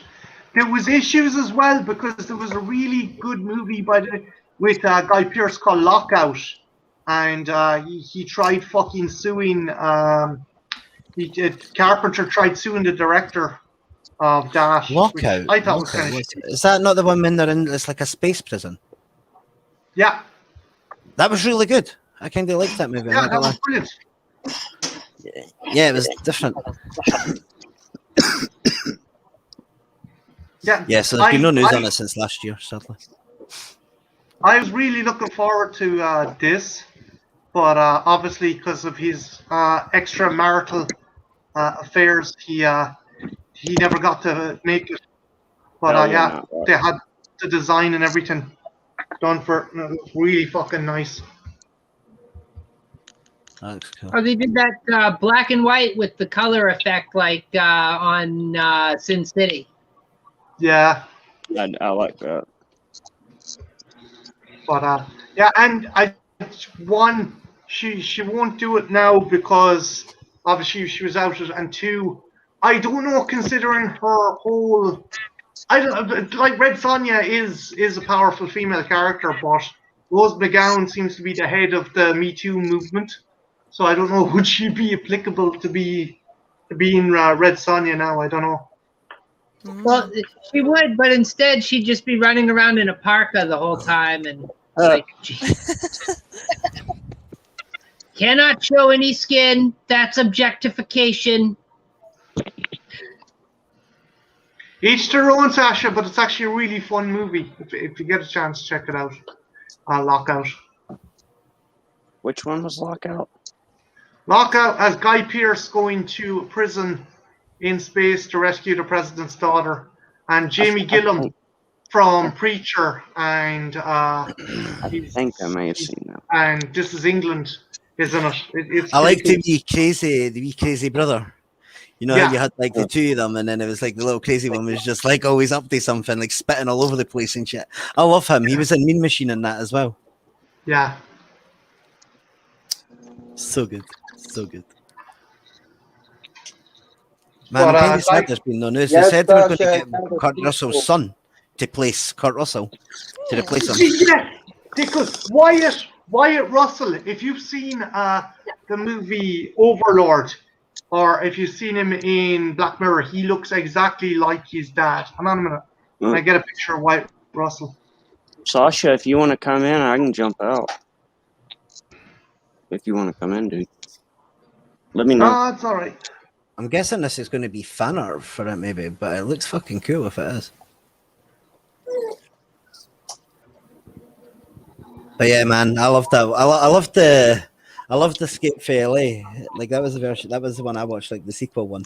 And like he's sitting surfing along the fucking Joe Bob surfing Briggs along in past that. cars and shit He's like like- that. And Steve Buscemi's like, "What the fuck?" The plastic surgery people.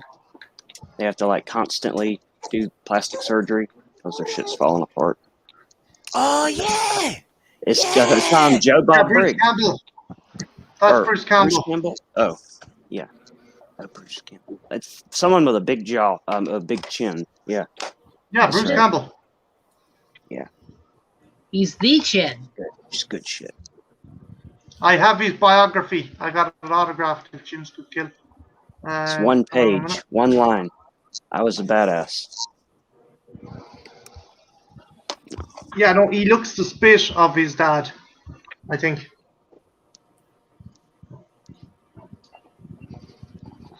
Does he do movies now? Because he looks familiar. Ooh, this guy. Aye. That's Is he an Wyatt actor? Russell. That's Kurt Russell's Yeah. son. Yeah, but is he an He was actor? in 22 Jump Street. Yeah, he's wasn't in he? Overlord. Spongy. He was in Overlord. I don't know if I've and he seen that. I was don't know if good. I've seen that one. Well, I don't know if I've seen that basically, one. Spongy, it's Wolfenstein the movie, essentially. Because there was an Overlord game. Is it? I gotta is see it. No. Something, no. Overlord game is something different. It's like Nazi zombies. They're like, let's do Nazi zombies, but make it a movie. Oh, J.J. apparently. Abrams. Yeah. It's Wolfenstein. It's fucking Wolfenstein, Frenchy. Looks pretty cool. Yeah, I played Wolfenstein a long time ago. That zombie's pretty badass looking, I'm not going to lie.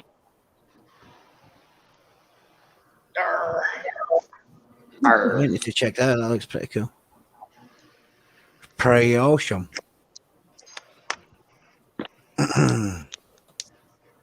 Sponge, when do you intend on doing your wrestling channel? When do you hope to do your wrestling channel? I don't know. I need to speak with the other guys. Probably tomorrow, I would imagine. So yeah, it'll be starting hopefully soon. We're looking to get started soon. Oh, nice. That's the plan anyway. So hopefully within the next week or two at best. Arthur, what about yourself? Have you any plans for your YouTube? No, I just hang out. I hang out with y'all. I go to. Yeah, you got to do content. I don't know. Like review shades, review Listen. sunglasses or something. Tell I me don't know. something. Tell me something to do, then, and I'll do it. Review sunglasses. Which is your favorite pair of sunglasses and why? Out of all the sunglasses you own. I have a bunch. That's why. Maybe my Bumblebee ones, I was gonna I say like I like those the a lot. Bumblebee ones. or my heart-shaped ones. I don't know. Valentine's them Day is both. coming up, Art. I mean, See, you know, time I for a thought it video. obviously pulled from. Let's go.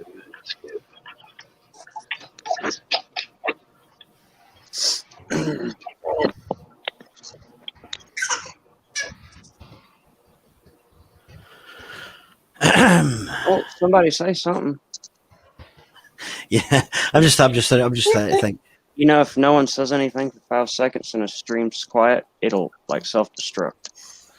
Once your grand. Oh, It's like no. speed where you can't drop below Hey, a certain Sadie, amount. when you DJing again? When are we going to be hearing those wicked tunes? Fuck yeah, that's what I want to know. Probably Tuesday? Yeah, probably Tuesday. Because those are super fun, and I learned my lesson on the last one to check videos before I play them. Why? What happened? Yeah. Somebody photobombed me with a big old dick video. Wait, Oh. someone done a fight club. Someone done a fight club. Kind of, except Like, for it was like- just straight up the whole screen. I don't know how the video's on YouTube. They must just keep uploading it because it had like a very like obscure name, and I was like, oh, okay, cool. Somebody wants to share something, yay! And I drag it right in, and like 5 seconds into it, it's just a full-on dick picture, and I was like, cool, yeah. Worst movie you've seen. You're Oof. like, dick, everybody. Dick. Yeah, that's what happens when I'm not there. Yeah. Can I paint for you gold? How can they get away with having a big old dick video, right, on YouTube? But like I was just seeing today, Gore birth retweeted videos. somebody. Corey, he was retweeting somebody who game so and so. They got deleted from YouTube because they had a game that was censored that featured a sex scene. Need gore, Corey? Yeah. Yeah. Yeah, dude, it's biased as fuck because there is literal porn on YouTube and shit. There's way worse stuff going on YouTube, pedophiles and Nazis and shit. And they're Yeah. like, They let that stay, but they take down the get horror nervous. people. Well, I've been getting nervous because I got Lady Frankenstein coming up, which I plan on making an episode of Trash Picture Theater out of. And there's quite a bit of nudity in that film, which of course I'm going to censor. But I don't want to lose my You have to channel. censor it with little pieces of female, the female Frankenstein. Just her head. Just her head is boobs and her head is. No. other Wait. bits.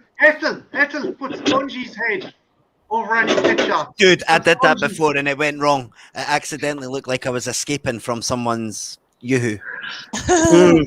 It was literally a picture of me like this.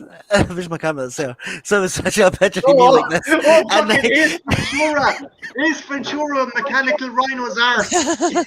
yeah, but like it was like literally like porn, just me like this. That shit was fucking awesome. No worries though. I got it covered. I spent a couple hours today making some stuff to make it sort of tasteful and fitting with what I'm doing. So hopefully it'll work out. Failing that, I could always put Mary Whitehouse's head back in there like I've done before. Yes. You remember? Yeah, that is perfect irony. That old bat deserves to be stuck on any tit you can fucking see. Fuck Mary Whitehouse. Sorry, I don't like Mary Whitehouse. I can see But that. Fucking Tory bitch. Sorry. It's sad we're at a point in our history where we can't see boobies on or buttocks on the YouTubes. You're so proper saying that. I like that. Sponge, you know who Mary Whitehouse is, right? No. She was the one who caused the whole video nasty fucking movement. She was like Reverend Lovejoy's wife before Reverend Lovejoy's wife existed. She was like, think of the children. Think of the children. Got you, one of those types. Okay. Night Watch said Hellraiser 6 and Barbed Wire. I don't know if it's... Hell, That's just some of his worst movies. Is that the one with the chubby Pinhead? What? Pinhead was a chubby? Yeah. There's like when Doug Bradley left as Pinhead, they got some guy to replace him, and He had a and they didn't even attempt to get someone of the same kind of features. They got some dude who looked like he really, really liked cookie dough and just put some fucking things into him. It's bad. It was the last Hellraiser movie they made. I think it was Hellraiser Unbound or something like that. I have it upstairs. I can always grab it. I'd like a Hellraiser remake. Mr. Steele. Hellraiser was so cool in the beginning, and then they. And I would like somebody like Bill Skarsgård to play Pinhead. Ooh, I agree. That would be great. If they ever did a Hellraiser remake, my stipulation is they'd have to make it as gory as the first two films, and they'd have to keep it with the whole S&M theme, and they got to use as many practical effects. That's the stipulation. Okay, maybe I'm being overtly mean, but this guy looks like he really fucking. Oh my god, he looks like the guy from Saturday Night Live. He looks like a Bobby chubby. Moynihan. He looks like fucking Bobby Moynihan. It's Kawaii Hellraiser. He's got those big, beautiful brown eyes. Yeah, Little right. He's got chubby big old face. doe eyes and them squishy cheeks. Originally, in the book, Pinhead's supposed to be a woman. Ooh. Ow! I could get behind that. Yeah, And me too. they wouldn't allow it because it That's had to be a bullshit. man. Now watch. Wait, what are you asking, Ethel? Does she have? Well, I was just saying, she used to be in the book. She's a woman. Oh, okay. Oh, In Hellbound Heart. Night Watch. No, Night Watch. I'm guessing it was Hellraiser. Yeah, Judging from what was said. The Hellbound Heart. Which I have that somewhere in one of these boxes over here. I did that for a school book report once. You're supposed to pick pick a novel for the book report. So I went and I picked a short one. I'm like, oh, I'll do Hellbound Heart. And my teacher's like, there's Like, What's you're your okay. pleasure, Like, sir? he's masturbating in the beginning of this book, and I'm like, I know. I know. I'm here for it. Ethel, you and Queenie need to have a Hellraiser fucking stream. Where you Oh, just- that'd be great. Hellraiser, great. Hellraiser 2, I think it was. I'm sure it was the second one, or the third one. It was one of them when I was a kid that proper freaked me the fuck out. It wasn't Pinhead. It was the one without Pinhead. Because I thought, this is fucking weird. Without Pinhead I'm altogether. pretty sure Pinhead's barely in it.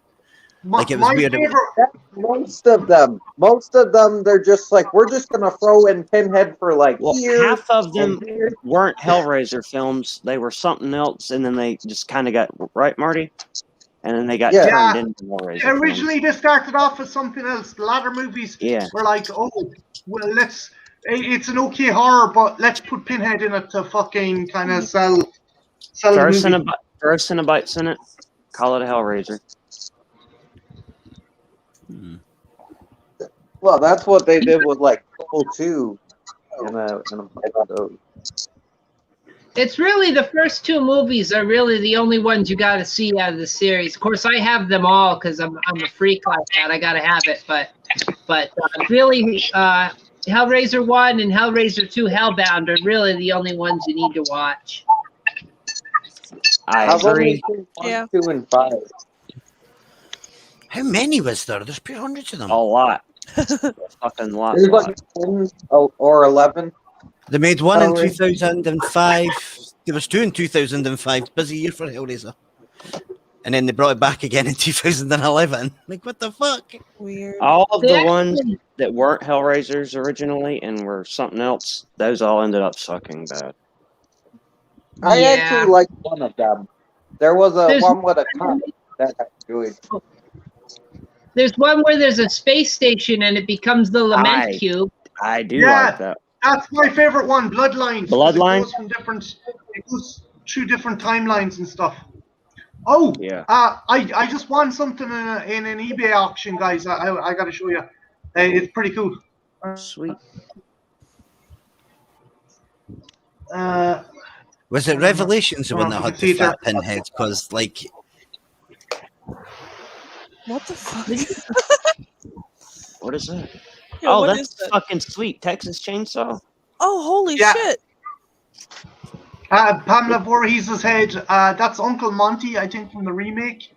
And Yeah. there's some weapons from. I already have them, but it's handy to have spares. You're And a going to couple of use that laser for guns. other things. Some builds and stuff, right? Yeah, I'm going to use them for dioramas and stuff. But I'm pretty cool. Sweet. Are you going to do like that barn from Texas Chainsaw? Is that what you're going to do for a diorama next? Ooh. Or the barn maybe, for I don't know. Friday the 13th Part 3. I wanted to do an alien hive or a nest. I'm not 100% sure. Well, I don't know. Because if you did Why not that, go- it'd be if you did that, it'd be real easy to get all the bones they have hanging. Because you just order some fried chicken and you just save all the really small bones. say I'm talking to small bones. There's some small bones there on screen. We could. What is it? Here, Arthur, Oh. hold the Oh. chap up again there. Oh, you want me to put the hamster on? Lunch. Yeah, you got my cat's attention when you put him up there. Oh, what's Thaddeus? his name? Thaddeus. Oh, Thaddeus. That's close. Thaddeus. Look at that little face. He's a bald head. He's biting me. Ow. Yeah. Yeah. Get the thing. He's a YouTube star now, Thaddeus. Why did you type it, Wabby? Oh, because I didn't know if I Yes, was going to get a yes. chance to say it at first. You're a star. Doug He reminds Bradley. me of those little cute kind of flying squirrel yolks, you know. They open up their armpits and just fucking Yeah. sugar glider. Yeah, it He's does kind of look nibbling like a on. sugar glider. They're fun. Thaddeus. He's back in his ball. He just goes from one end of the house to the other. One end of the house to the other. The art. Did you watch Malcolm in the Middle? A little bit, yeah. Do you remember when Dewey's hamster made it to Canada and was declared a separate Long time species? ago. It wasn't supposed to enter because it was a foreign species, but it made it cross the border and caused a major ecological event. Just Well, it's like the frog in The Simpsons, where they go to Yeah. Australia and Bart Frog. They're laughing. Ha ha! We just destroyed the ecology of an entire country. Serves them right. And then the koala holding onto the fucking the arm of the helicopter. I love the dramatic music sting as it zooms in on the koala's eye. Yeah. That must be from Jaws or the Birds or something. probably. That's before The Simpsons got all lame and weak. I think Conan was still writing for them at that point. Not a lot of people might know that. Maybe they do. I don't know if it's common knowledge. But Conan O'Brien used to write for The Simpsons before he did. I found out a year or two ago that he did, and I was kind of shocked. And I was like, "Oh man, no wonder they're good. They were good back then." He was the fortune teller. He's the predictor, the great predictor. Mhm. In the year 2000.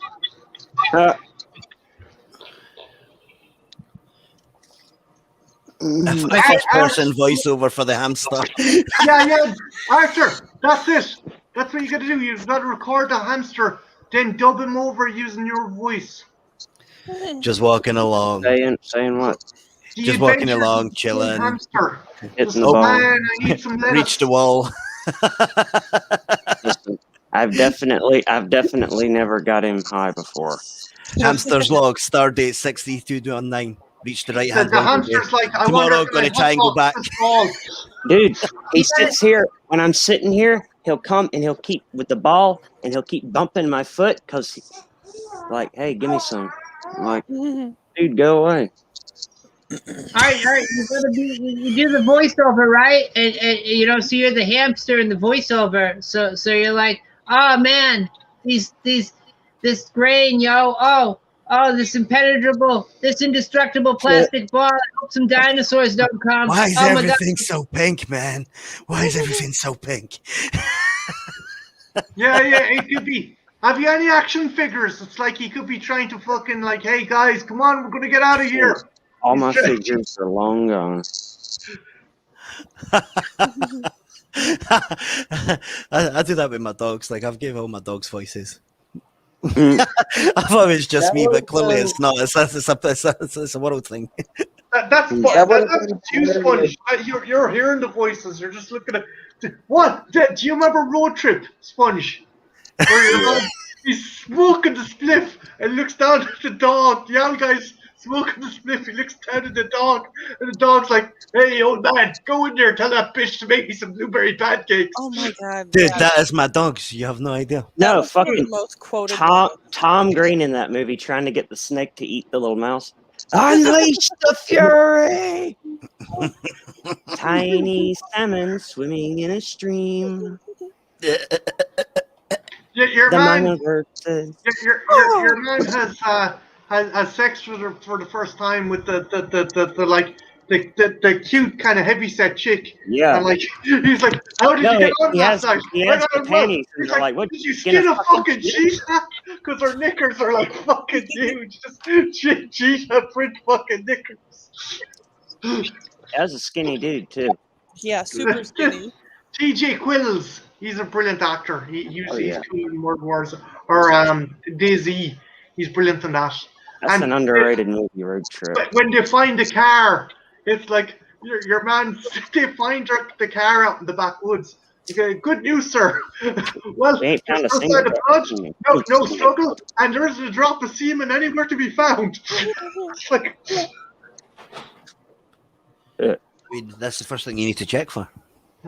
That is what they were picked for. have you guys seen the other guys, Will Ferrell and Yes. Mark Wahlberg? It's brilliant. It's like, my God, yeah, we found your car. A bunch of hobos had an orgy in it, Yeah, you know they call that a soup kitchen, right? Oh god. Is that the one that's got the guy's got somebody's got a wooden gun? Yeah. Yeah, Because they I had him love do that. that. He did the office pop. I forgot about that. And it was just as you said that, I was like, fucking why did I think a wooden gun? He fucking I- yells America and then floors it. America!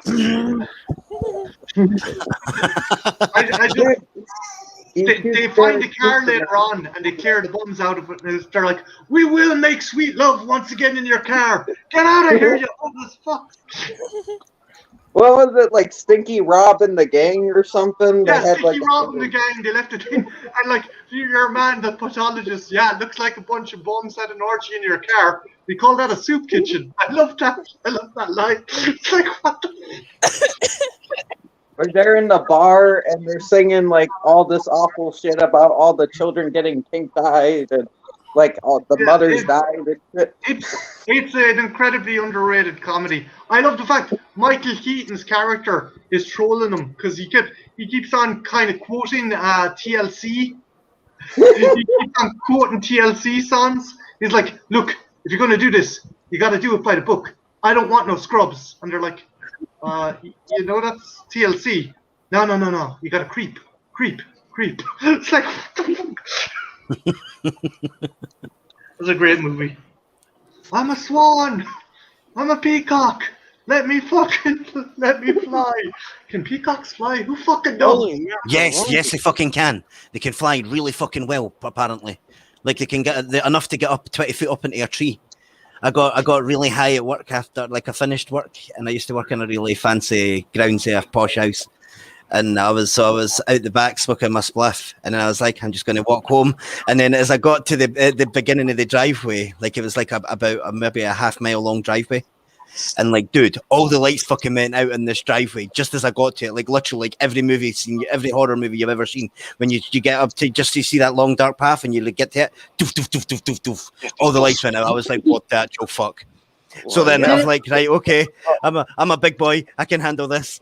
Fucking trudging along my pathway, and all I heard was like that fucking peacock screech, and fucking this shadow flew at me out of the tree. I fucking shit myself. I punched this peacock, and I was out here. I ran as far as I could, as fast as I could to see the light. It was like that. Well, dude, it flew at me. What do you want me to do? Like, I punched a swan. That fucking funny as shit. Hey, you got it. There, big fucking props. I punched a cow. I punched a cow by accident. But I'm not proud of that. But like, no, the peacock genuinely gave me a fucking fright. Like, it screeched. It done that high pitched screech thing that they do, and flew at me. And see if you've seen a peacock with its tail out. A peacock tail's like 6 foot. Its wings aren't much fucking shorter than its fucking tail. Like the wings are huge on it. I was like, what is happening? I was already blazed. I was gone.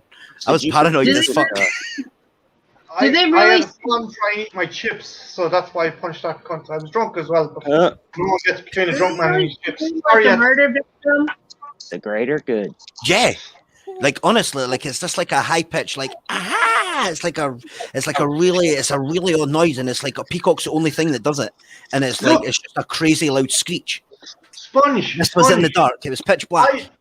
I fucking, you should have fucking flattened the cunt. Oh no, they can't fly like a swan, but they can get enough to get up into a high tree. Dinosaurs turned into birds, and there's still a bit of fucking raptor or rex or something in fucking swans and geese and fucking pigeons, and fucking kill the fuckers, because they're not like flying, but they can fly up high enough, man. It's scary shit. Fuck that noise, mate. When you hit them, you gotta. What? I said, Marty, are you birdist? Do you have are you racist against birds and dinosaurs? I'm not ornithophobic, but I find some of them can be dicks. Especially swans and that, like, you just don't understand. Oh, like swan, like, and here swans are protected by the Queen, mate. The swans have got more rights than we do. Swans are vindictive. They'll chase you. They'll go after you. Yeah, like they act as a gang. They've got pack mentality. While you're on a fucking wall trying to fucking recover from a bad fucking fear, man.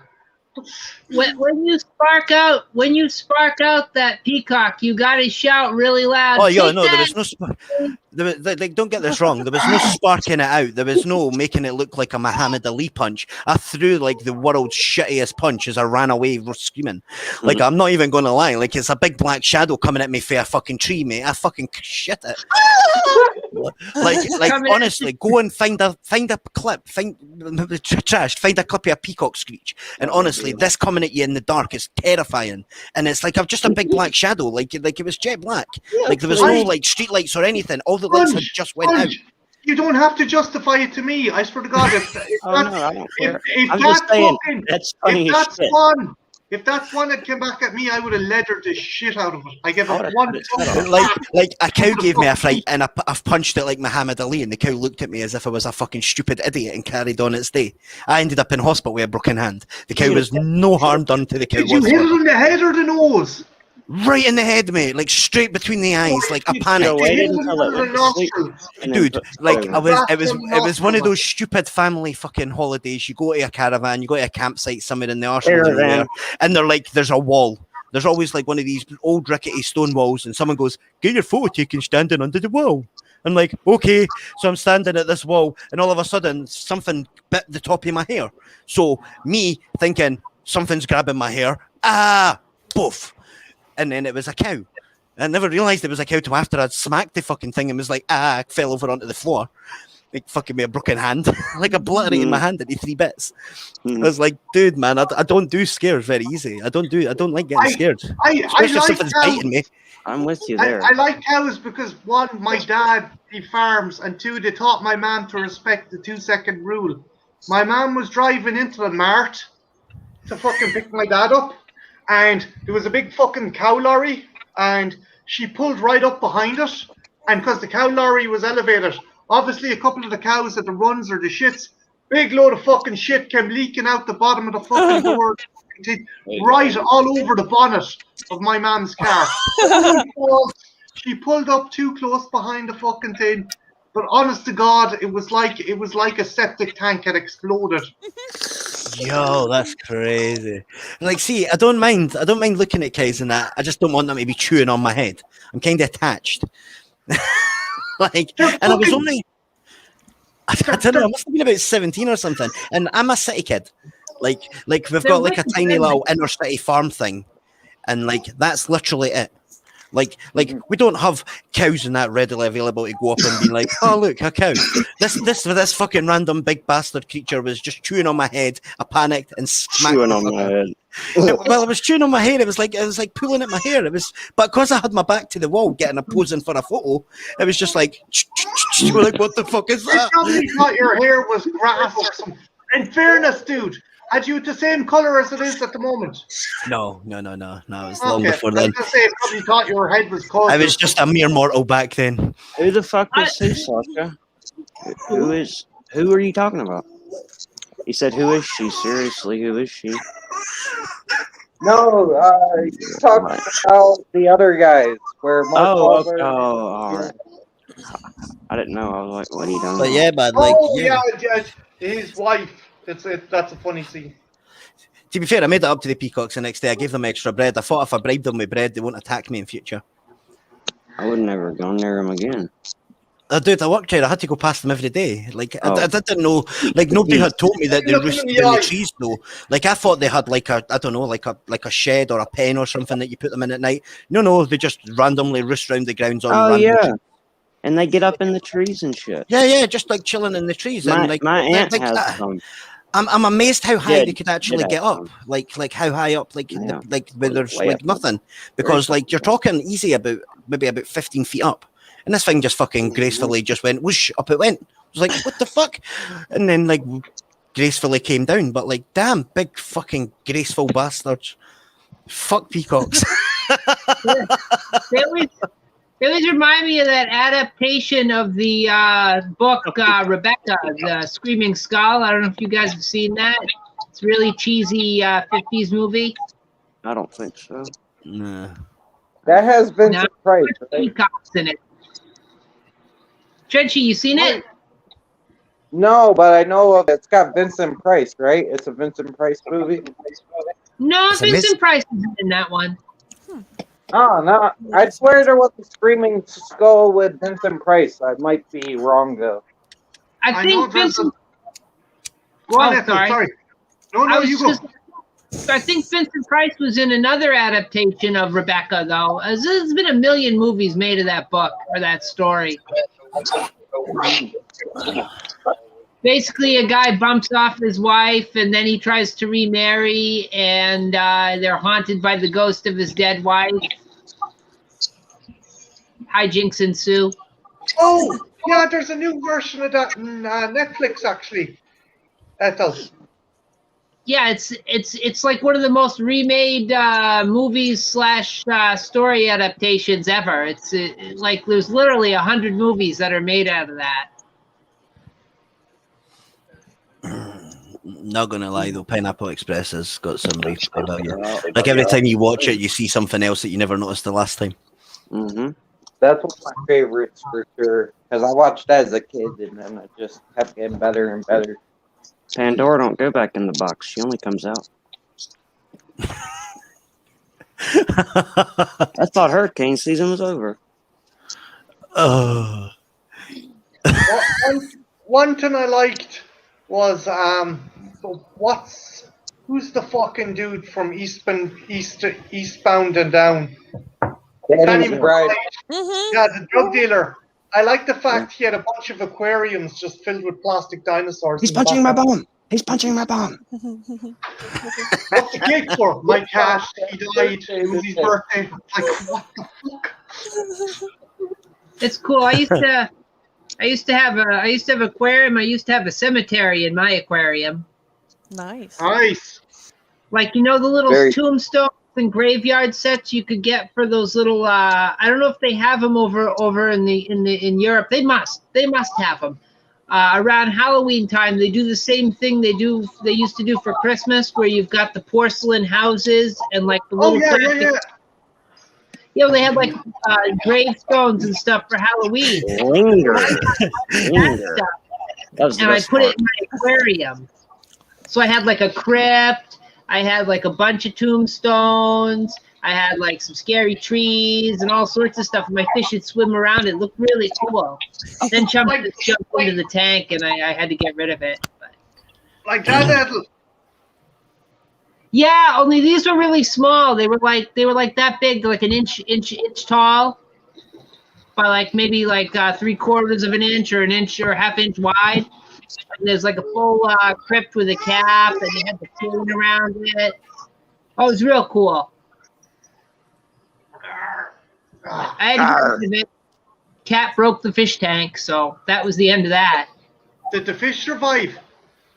They did, but like once they died, I'm like, I got to get rid of it because when Chumpkins jumped into the side of it, he actually cracked the tank. Oh, Oh, jeez. shit. Yeah, I had to put silicone on the crack so like it wouldn't leak. But it's like after the fish died. what I'm did you like, have? A "That's- pet tiger? No, Say what? Sasha. When What the did you have, a when the pet dude is tiger? bleeding to death by the tub and he's listening to Crossroads by Bone Thugs and Harmony, Mhm. that's the best fucking. It's good. Continue. That's the story.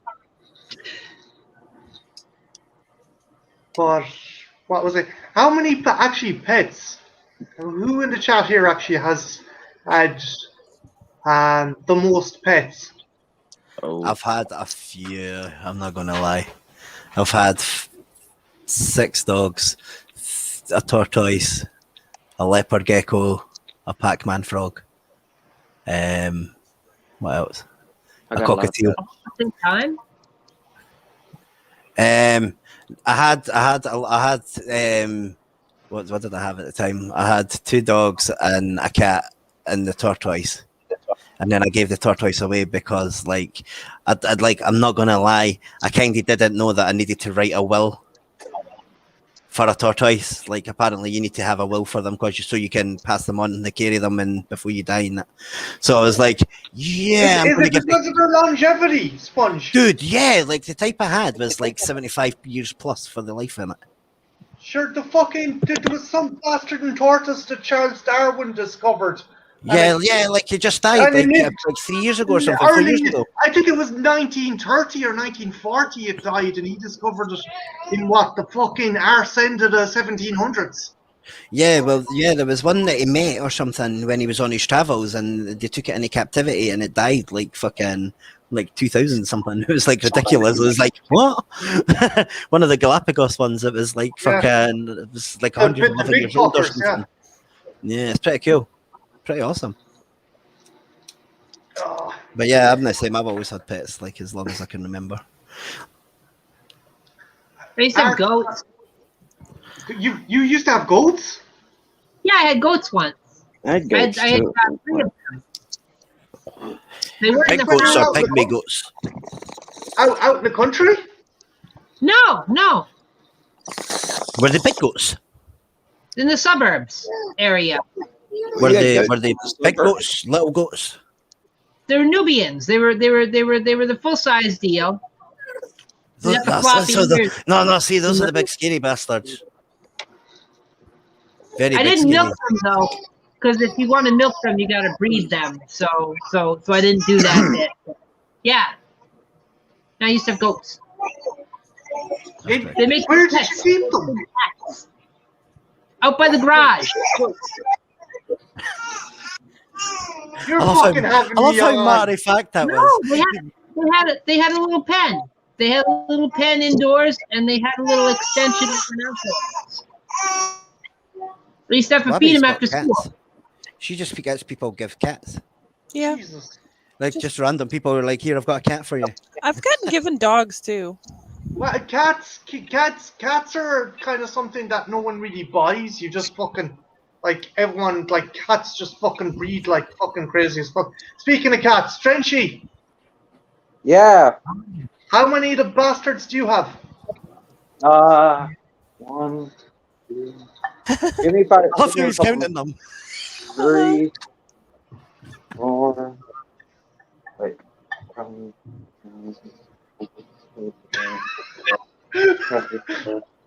Okay, 4 big cats and then 4 kittens.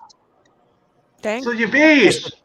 Just to prove our point about cats fucking all the time. Hey, well, no. I have stories about these cats fucking, but Marty doesn't want that on his channel. No. My I do, Trench. Okay, so one of my cats is like a rapist and a murderer, and Wait, what happened Wait, what? is This My is dad why I love you, Trench. my dad used to have these cats and he never took care of them right. So he just they had this cat named Angel and he would just fuck all these cats. And he fucked this cat to death. Like she died because he fucked him fucked her so many times. And he like fucked his daughters and shit and made more cats. So they tried to neuter him, right? They tried to neuter him. But he sucked one of the balls inside of him. So he could keep fucking other cats. So he's the one nut wonder, and we keep him locked up in the basement so he doesn't rape his daughters anymore. So, Tracy, you have the Jeffrey Dahmer / Ted Bundy of fucking cats. Yeah. I was just thinking that. What is he? Is he called Bundy? Please tell me he's called Bundy. Trench. Yes. Trench.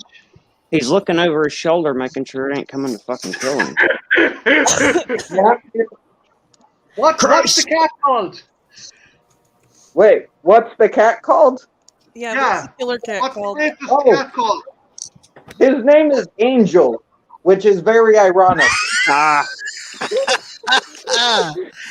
He's a bad They call angel. it Dick Trenchy, Jordy. does he have a little kind of teardrop tattoo under his eye and like fucking a tattoo of barbed wire around his neck, and is he part of the Cholo gang in San Quinton or some fucking thing, man? It's Rosie's tattooed up his paw. Angel, man, he fucking crazy. He loco. Well- He fucking doesn't do the death. No, It's pound. It's just all the other cats. Oz. Once The you TV fuck show him, you Oz don't come back. recreated in an animal shelter. It's like, It's like all the other cats are assholes, but he's like the only nice cat. He just happens to be a rapist. It's like, but he's really nice for The being a rapist rapist. is the nice one.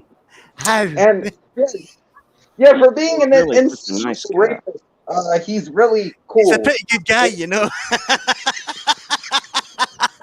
I mean, we fuck with him and we'll come up to him and be like, "You're our favorite rapist." Yes, you are. Yes, you are. It's like, you know. I'd love to be his neighbours. You're my favourite rapist. They're at it again. FBI. Yeah.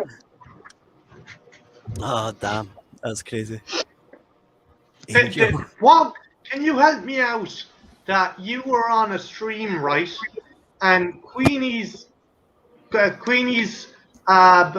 partner said something, and then you replied with "Get the fuck off my dick" or something like that, and it was one of your. Oh, I yelled, "Get away! You're horny!" Because my other cat was trying to molest me. Because when she gets horny, she likes to like rubber ass fluids on me and shit. Hot. Fucking hot. This is why Bob Barker said, "Have your pets spayed or neutered, Trenchy." It's solid Especially if advice. it's a cat. Who doesn't love ass juice? Well, she keeps getting pregnant and having children, and mostly because of the ancestral genes in her that keep dying. Hopefully, these ones don't die. You have like wrong turn cats. That's Yeah. what you have. Fucking wrong turn. They all have eyes like hammerhead sharks. They're just on the side. Cows have eyes. No, Yeah. It's got webbed toes and shit.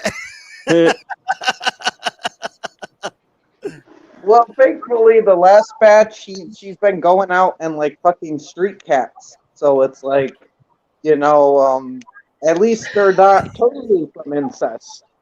Yeah. She's trying to dilute the fucking gene pool down again. I know Deacon's response here. Trenchy, you're a pussy magnet. It's just a shame it's of the feline variety. Yeah. You can't talk about Trenchy like that, Art will get upset. Yeah. Listen, do that thing again, but put cock in there. Something like that. Wait, what? What? Cock. Huh? What? Trenchy the cock magnet. Excuse me. I never had run-ins with chickens. I have had run-ins with ducks though. I had a run-in with angry ducks, but not chickens. Trenchy, did you fuck the duck? No, I did not fuck the duck. Okay, what happened is we were at I slept and it fell inside the duck. Listen, did the duck touch you? and I ran out of food for the Did duck. Howard the duck touch you somewhere? Of like 20 ducks started chasing me because I didn't have food for them, and they were like It was biting my gang legs rape? with their little pinchers. They were wait, what, Trenchy? They were biting my legs with their like pincher bills and shit. Because those shit hurt a little bit. You got like 20 ducks trying to eat you. It's terrifying shit. And you don't want to hurt them because they belong to someone. So you're kind of just trying to kick them away without actually kicking them. It's like You don't want to hurt them, you just pick them. Fucking kick them away. Just you throw the slice of Wonder Bread in the opposite direction and you go for it. Run. Get out of there. Yes, Ben. You're fucking right, man. It's fucking messed up.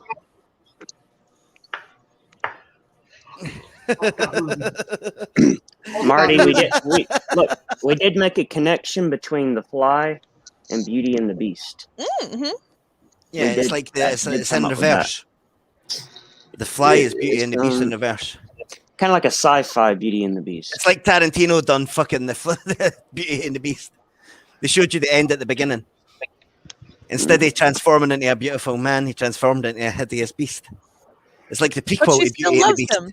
And she still loves him, and she's like, "Don't die!" And just as the last petal's about to drop, she cocks that shotgun and blows his fucking brains out. It's a beautiful All the way thing. up to the last second. Look, No, I don't hey, wanna look at do it this way. As you were saying, Spongy, maybe being a fly is an improvement upon the looks of fucking Jeff Goldblum. Maybe it was.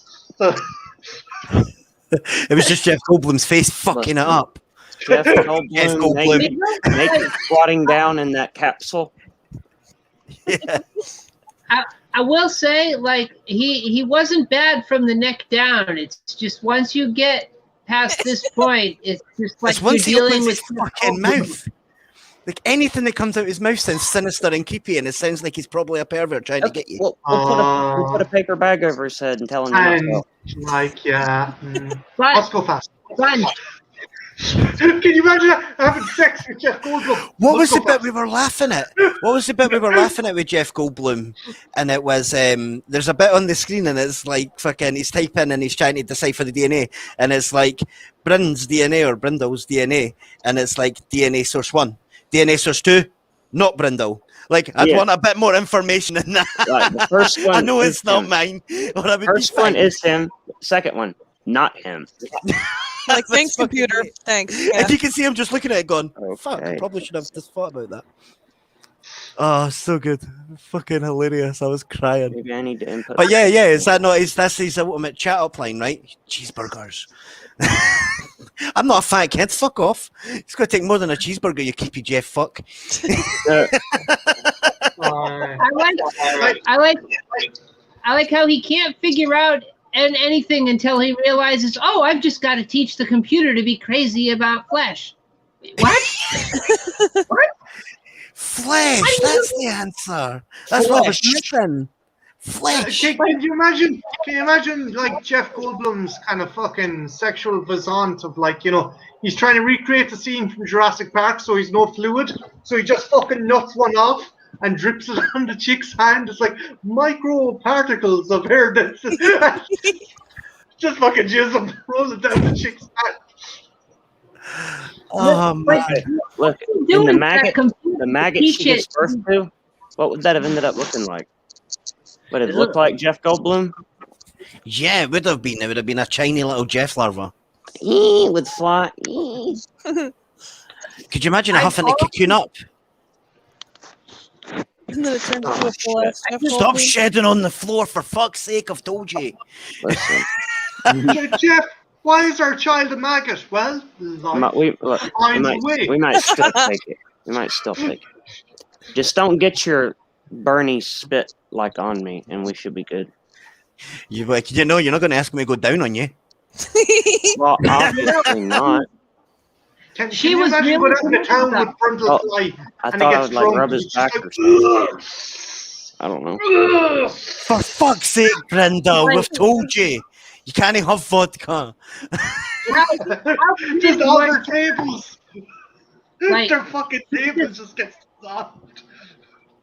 How committed was she, though? I mean, she just brought him in there for a big hug right after he vomited all over himself with the stuff, you know? I'm just thinking, oh, look at him.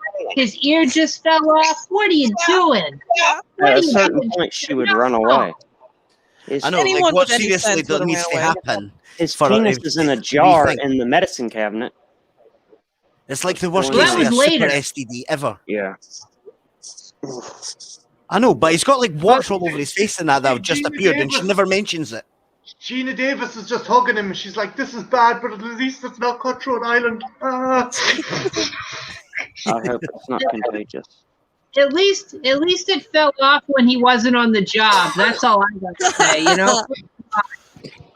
Do you imagine you go to the emergency room with that problem? What happened? Would you lose a condom in there? No. Well, yes, but no. There's more. Well, yes, but no, there's more. Dear God, the Brundle History Museum. Oh, Mm. There's a lot Who of dicks saved in there. Somebody's going to have to go into there and clear it out at some point. Oh, I'll They're going to volunteer. open up that cupboard and be like, she's going to go and tell somebody, surely. I'll volunteer for it. Oh man, I have a hangover. I need Vicodin. Where's your medicine cat? What the fuck?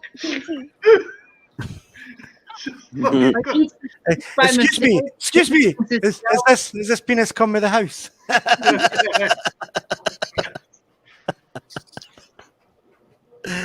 Oh, it's terrible. dear The God. vomit goo was ice and sugar. Oh yeah, Dick told us Was that it earlier as well. circumcised? I don't know, like his fingers were, man, when he squatted were all over talking that about fucking it. mirror. Jeff Goldblum was Jewish earlier. It was just a random question. I never put that much thought into it, dude. It was just a random passing question. Whatever he is, he's sexy. No, he's I not. like Jeff And he Goldblum. knows I it. think he's cool. He's I creepy. do think he's a weird but face. He's a creepy, eccentric fuck. And like, I swear to God, Listen. like Jeff Goldblum is a real person, goes into the same category as fucking Johnny Depp's Willy Look. Wonka. He can creep on it. He can creep on it if he wants to. Like, I could genuinely see Jeff Goldblum being like a creepy Willy Wonka type. Be He careful looks if you say dirty his name too before- much, he might appear. He looked dirty before he had "I'm becoming the fly" cancer. Mm. Like, that's all I could think of. Like, I wouldn't sleep with this guy before he became the fly. Jesus, and now he's becoming the fly. I just I- like how, like, he I like took her him the back best and in Independence Day, actually. he told her that he was like fucking experimenting and doing shit like that, and she's like, right, okay. And then like he's like, don't tell anybody, and like, right, okay. And then he goes away back and like, come and live with me and write a book. And then next thing she's recording everything on a video camera. It's like, you were writing a book, asshole. Like, when did it become a full-on documentary? Like, don't give me this shit. And then the dog gets turned inside out, does not bat an eyelid. Or whatever gets turned inside out, Listen, whatever was that Baboon. fucking... That There was a the- baboon in the first When you're one. dating a mad Dog and- scientist, that's the shit that happens. But yeah, like, doesn't even bat an eyelid, this thing's fucking, like, still alive inside out and shit. Goes for dating a mad scientist. Then they ate that replicated steak. Jesus. Yeah, she Yeah, put it in I her hope mouth and, like, spat it back out. Like, She thought it tasted synthetic. but yeah, then also, like, as soon as she fucking spits it back out, like, that's disgusting, she goes back to the normal steak, like, fuck yes. like, if that was that bad, you would not be putting the other half back in your mouth. You'd be like, I'm I good, I'm think off you'd be steak. for a while." without steak for a while. Yeah. Or at least you'd need some A1 for that, bitch. Jesus. Or some, The yeah. salt. Needs more. More. Oh, More. it's just crazy. Just drowned the fucking thing in it. Yeah.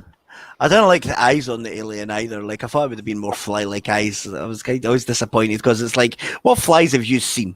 Like seriously, what flies are you looking at? Because it had a fucking goatee. One thing I like, and I say Blomkamp took inspiration first. The end result of the fly looked very like the aliens from District 13. It did, yeah. It didn't look very fly-like. That's all I'm going to say. Like, But if you had it showed was me a still an picture of that and be like, imitation guess of what he human. was, I'd be Looked like, someone that would not fucked you fly, up would with not a even cross coffee my pot. mind. I actually have a figure of him boxed because it's fucking worth a mint now. But The it's movie pretty- Maniacs one. Yeah, I had that. I had Norman Bates, Leatherface, fucking Freddy Krueger, Michael you Myers. are aware they would have been worth a fucking mint if you still had them, right? Yeah, I'm aware of that. Opened them bitches up and played with them until they fell apart. Yeah, the first lot of them, they looked nice, but they didn't have the best fucking joints or plastic. Jason's hockey mask could pop off. Fuck. Yeah, but they never properly sculpted or painted his head. No, it's kind of weird. It was just like there. They had obviously intended on doing it, and then they got lazy and are like, fuck it, we don't want to spend the money on paint, just glue Take the his mask mask on. off, let's be serious. Yeah, but like the Norman Bates one, that one. Was Wait, fucking- he wasn't like Mr. Blank from Dick Tracy, right? No. wasn't just- There was a sculpted face. But I it was bought every white. one of them from Spencer's. Spencer's is fucking awesome. Did you get the Shaft one? Did you get Samuel Jackson's Shaft? No, I only got the horror ones. I have Candyman. I have Freddy Krueger. I had Candyman. That one's fucking badass. I Good Ash, Evil Do you have Ash. Pumpkinhead? Pumpkinhead? No, that was one I had Pumpkinhead. Fuck. Both versions, the Blair thing and the fucking Spiderhead and Norris thing, and yeah, they were great figures. The fucking And they had the Terminator one. I have the Arnie Terminator one, but they couldn't get the rights to Arnie's likeness, so instead of missing half his face, it's like all of his face, and it's weird. It's just an endoskeleton skull underneath the skin, and they gave him shades, so you can put the fucking shades on. It's just fucking weird. I'll try and find it, because it's just the weirdest looking thing. Did you ever see the glow in the dark endoskeleton ones they had for a while there? I had that one from Ken. I still have it. I can show you if you want. I had a shitload of RoboCop toys too. I have mine still too. We never did get to do that action figure stream. We ought to do that sometime. Everybody get your toys out, guys. I had a shitload of Resident Evil. I don't have any. I've got Gizmo, and that's fucking it. Toys. Just Gizmo. All mine's got broken and lost and shit. And I've nowhere to keep shit now because I smoke too much and can't afford shit. That's the thing that sucks. Like as you get older, you run out of space to keep all this shit, and like you end up getting rid of all your childhood shit because you're like, oh, I'm done with it. But then you're like, I wish I still had that. Well, not gonna lie, I love Gizmo. Gizmo's my favorite. Like if Neve said it was between my figures and having kids, I'm like, right, I'll get you a Tamagotchi. How's that? Hey.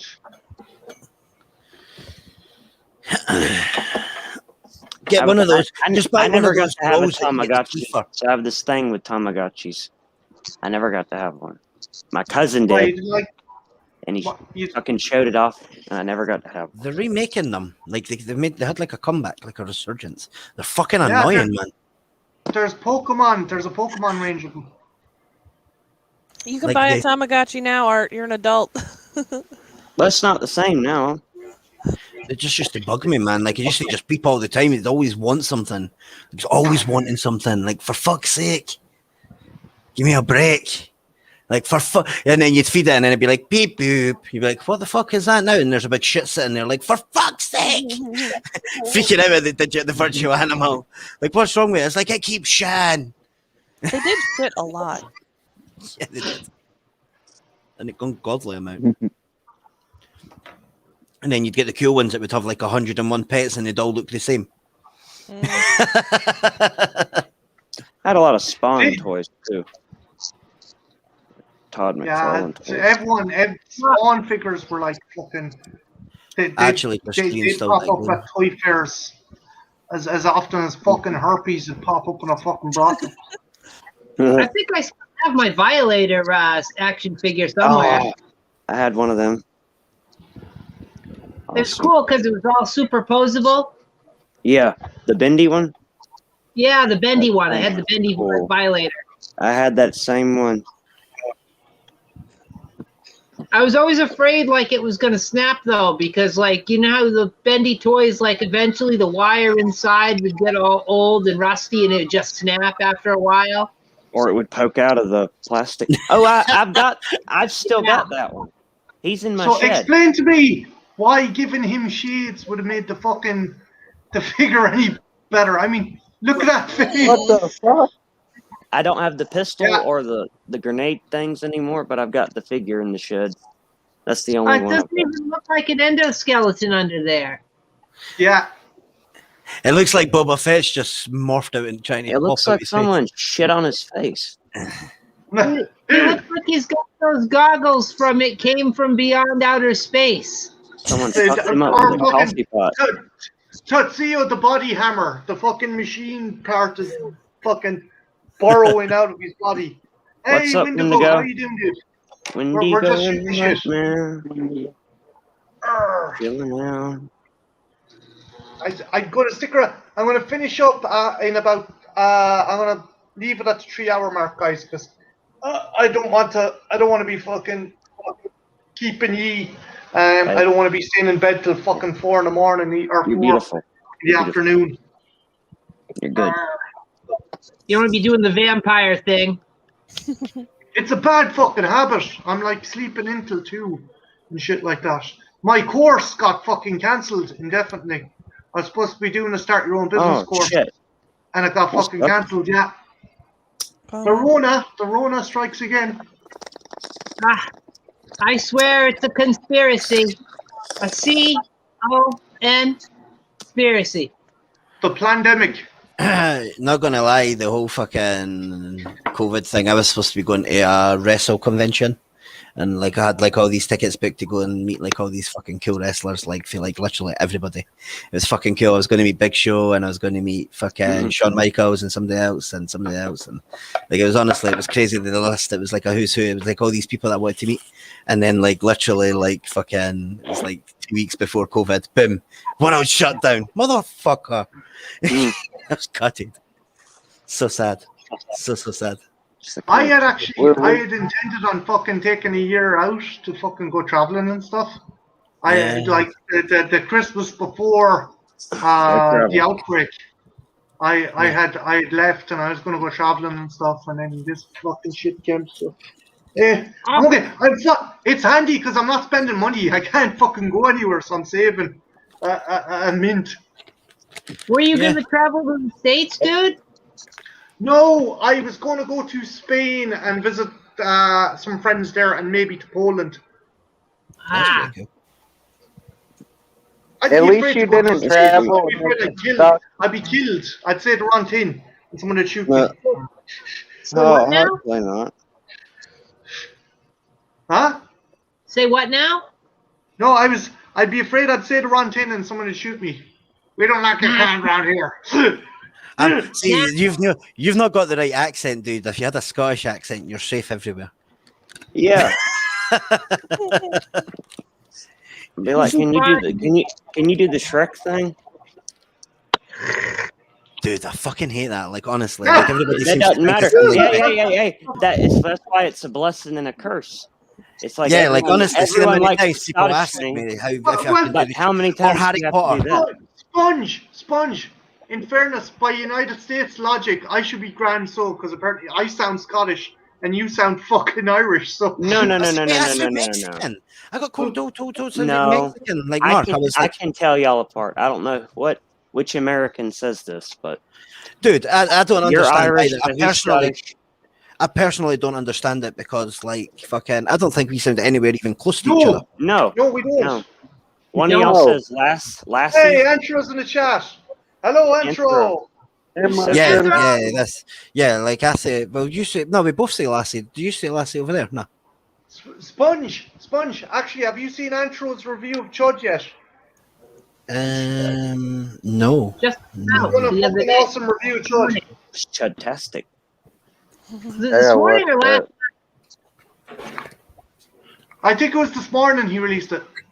Oh, that's maybe why then, because I was kind of dead to the world all day. I haven't watched it yet, but I'm going to, buddy. You should. Yeah, I always well did. You're always in my thoughts. Right. But yeah, no, I'll go to the States. I'll visit Maine. So I'll come to Maine so I can you can show me all the Stephen King kind of sites and I don't know. There's not much. He does have a house up here, and the gate is pretty interesting. It's got bats on it. Don't you dig for clams there? You can, but most of us don't. Most of us don't. I don't know. I don't know. Maine's kind of a boring place unless you're like loaded with cash.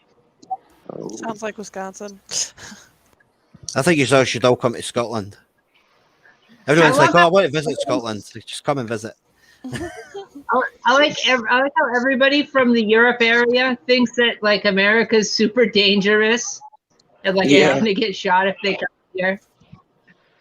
It's like Dude, at some places, but not most places. I'll be honest. Yeah. I've just never fancied visiting America. It's always been- John, YouTube being a bitch. That's what happens. Oh yeah, your I approved it 3 times, John, and it still wouldn't go up. Oh, that's cool, Andrew. I will definitely check that out. Oh, Sadie, have Yeah. you watched the Double Toasted review of Edged Weapons when they realized the whole video, the safety video, was filmed in Wisconsin? No. It's brilliant. They start laughing because like everyone in the kind of training video has a Wisconsin accent, and it's just like, what the fuck? They start picking out places from the background of the video. If you get a chance, check out Double Toasted Edged Weapons. Hang on a minute, I'll fucking find it and I'll drop it in the chat. Yeah. Thank you.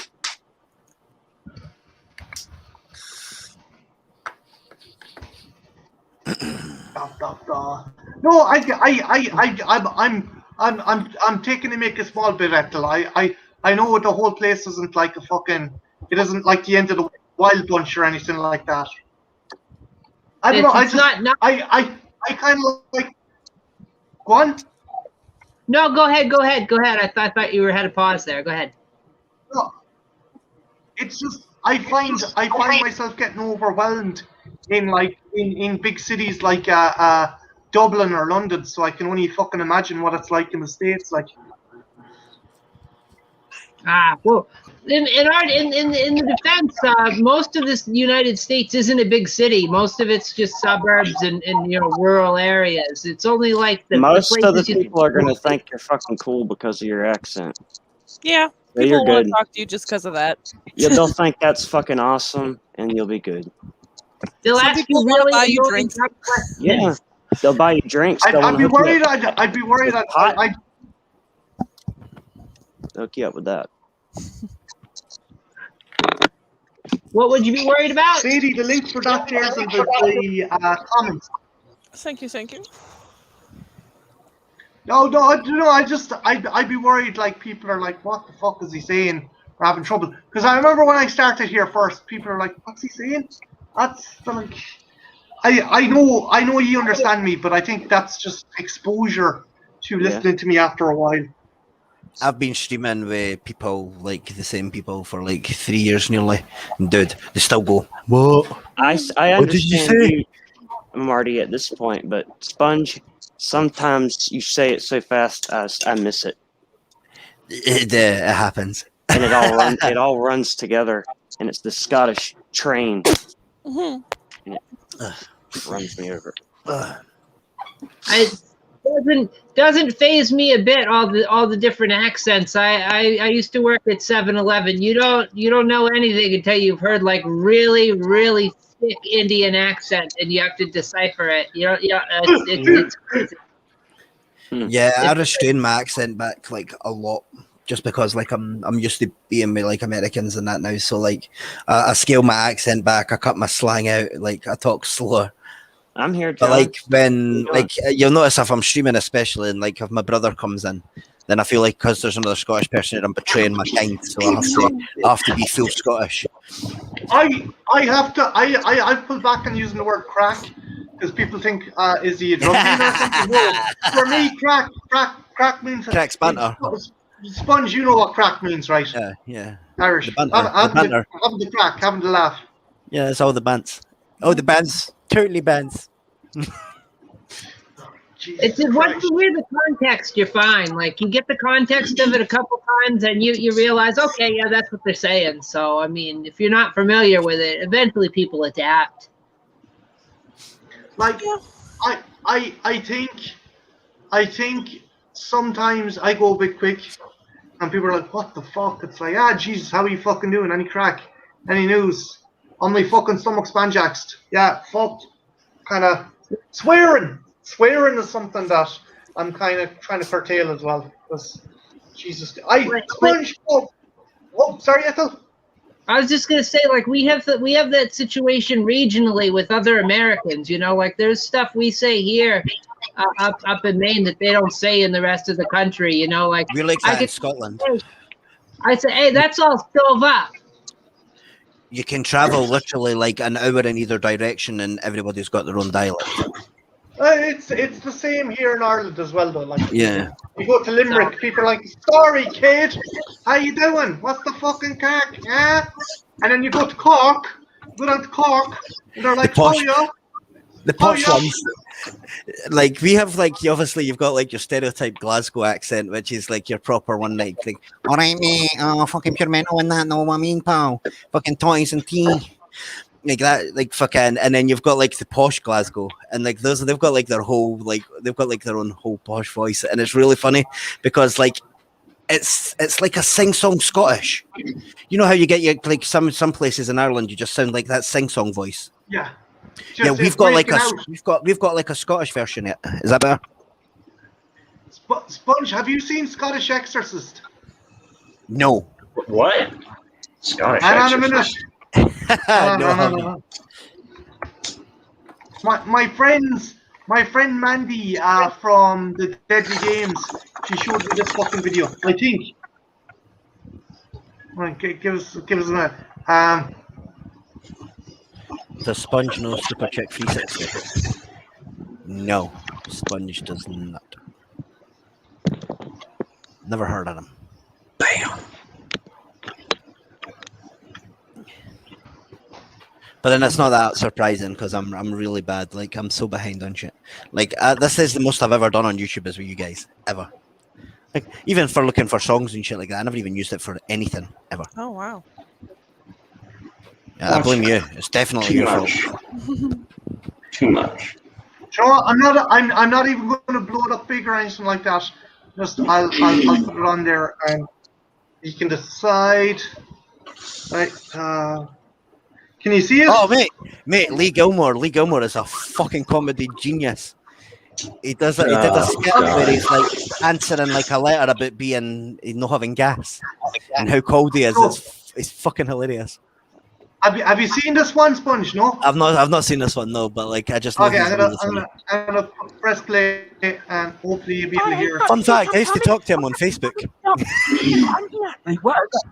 Emergency, what is it? It's her up these stairs. She's fucking crazy. She's bonkers. She's only a little girl. She can't be that bad. Dad, she's fucking off her head. She came in at 4 What o'clock the this morning. fuck is drinking a that? bottle of Belfast. She's Like this is a Scottish dub. This is how we remix stuff in Are Scotland. you ready? You're being a wee slut. Doctor, please help my daughter. The fuck?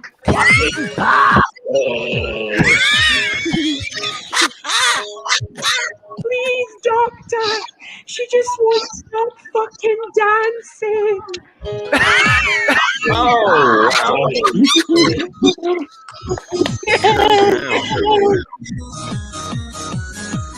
Yes. Fucking Yaldi. Right, that's enough. You made me a dancing. Fuck off, you old prick. I'm going to party all night. Now, lick my beaver. Lick my beaver. Lick it. Yes. Fucking yes.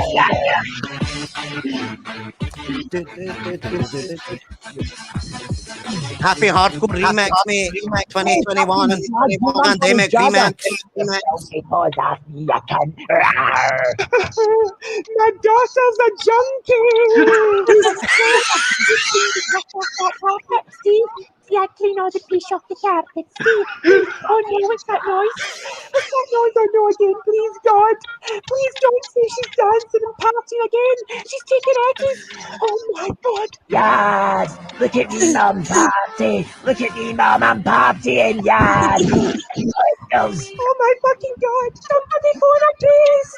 In the name of the Father, I command you to stop. Lord. Ecstasy. Fuck you, priest. I'm gonna take all the eckies in Glasgow. Fuck you. I take it. Like it. In the name of Jesus, I command you to stop. Fuck you. Jesus gave me gonorrhea. Blasphemy, you dirty wee fucking tramp. I'll poke your eyes out when you're here. Hey, you big dirty pedo. Get off me, you prick. You shall look at me while I talk to you. In the name of the Father, look at me. Ta-da! Your mother took a 12-inch dick and uses talk broadband. Aye, right, you pure daffy. My ma would never use talk broadband. Is that the best you got? Your ma's fanny looks like Freddy Krueger's face. It's so crispy. Whoa. Is that the best you got? You're the fucking devil, and all you've got to say is my mum's got a crispy fanny. Out your pure heart, just took a few 80's. I'll fucking stab fuck you wee cow. Ding dong. Oh, somebody's at the door. It must be your dad selling Avon. Ha ha ha. Oh, you! Yeah, your Man, dad's that gonna was move on. leave on your fucking cow. Say that again, and I'll slash you. Fuck you. Blah. Oh, you fucking wee dirty tramp cow! I'm going to fucking kill you. I laugh it up, you wee cow. Come here, you. I'll show you how the Mary Hill mob did it. You wee fucking cow. Like them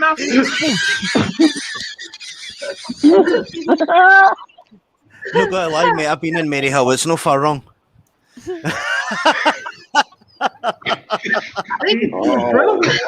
Oh, mate, that's fucking fantastic.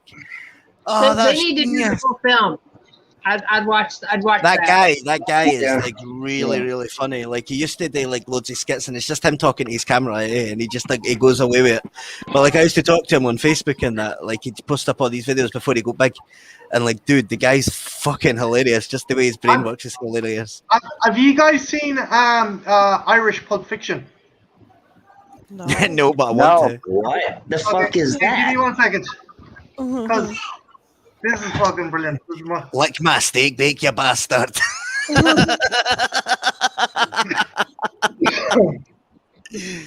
Oh shit, my side's hurt.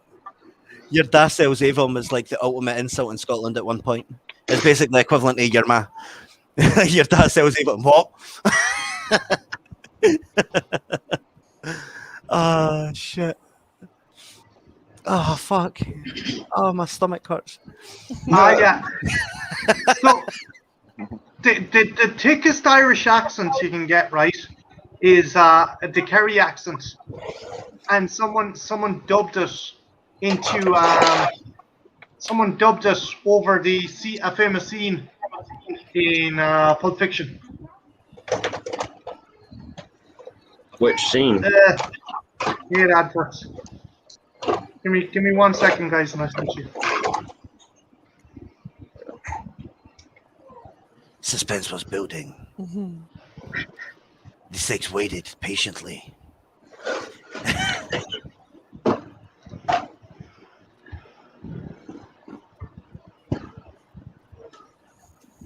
Is that a different pair of glasses Art's wearing? Has he somehow switched his glasses in between at some stage? Yes, I swear to God they were pink. No, these are Red Heart glasses. These are my Lolita glasses. Quarter pounder with cheese in Paris. Don't call it quarter pounder with cheese. No, they got the metric system. They were not the fucking. Great fucking movie. Got it. Got it. A Royale with cheese. Royale with cheese. That's what they call it, Big Mac. I can't hear it. barely. Why is it so fucking low? That's what I'm saying. I can't hear it. Yeah. Everything's crazy. Oh wait, it might be in your volume settings. Like it will not be your desktop volume. It'll be the actual app setting. Bet you. It's on my laptop. Ah, fuck it. I'll leave it. Balls. Oh, Inception. Yeah, it doesn't matter.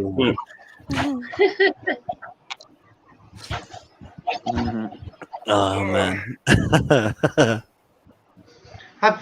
Sponge, have you seen Limmy? Any Limmy sketches? I have, mate. I follow him on Twitch. He's like an avid Twitch guy now. Like he streams daily on Twitch. He's fucking brilliant. Have you any favorite character or person he plays, or like Falcon Hoof or? Mate, I'll be honest, I kind of just like him in general, like just when he's doing his own shit. Like, see, when you see him on Twitch and that, mate, when he's playing games, he's genuinely that funny. He's just got like a running commentary, Marty, like random bullshit. have you ever seen The Mighty Bush? They showed it to me last night. Yeah, we introduced that to the Mighty Bush. Like, we totally broke his brain. He loves it now. He's one of us. It's my Joan Jett jumpsuit. My Joan Jett jumpsuit. Fucking ships. The crackhead, the crack fox. Yeah, the crack fox. I'm happy to spread the word of the Boosh. Have you guys watched? Any of you guys watched Father Ted? Oh, of course, man, of course, man. I've seen some of it. Yeah, a little It was bit. on non-stop when I was young. Like, it was literally like all the time. What's his name? The young one. Dougal. Yeah. But Arthur that was it. Yeah, that's what I was trying to think of. Yeah, like he's genuinely was like the best part of that for me. Like just genuinely the amount of random one-liner scenes, and I want to know how many takes it would take with him saying shit like that, because I know when I was doing like wrestling promos and shit, I had to record shit. See if somebody pulled out a funny one-liner on me, I can't help but break character. I'm like, like I've got like a really obnoxious laugh. So like I could just imagine being on stage, like singing with someone like that, and just being like, no, like stop. Just stop. I need to contain myself. Brilliant. Love that show, man. So good. Seen many mighty bushes in my day.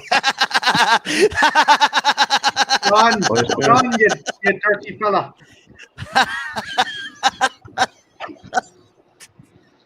ABC. Oh shit! Like my insides are actually aching. Oh man, ouch! I love that show so much. Like Mighty Bush is probably like one of my favorite shows of all time, just by far. There's one that's got like instant I love replay. it, and I haven't seen it just since last night. Oh, dude, we're gonna teach you the ways. We've got like better episodes to show you. Oh yes, there is more to teach you. More songs. We will teach you the ways. Nana Geddon is coming. The theme music on my channel. Maybe some after the start, I can start the music in a little bit. Sex is right just now. We can use it. Show you and it's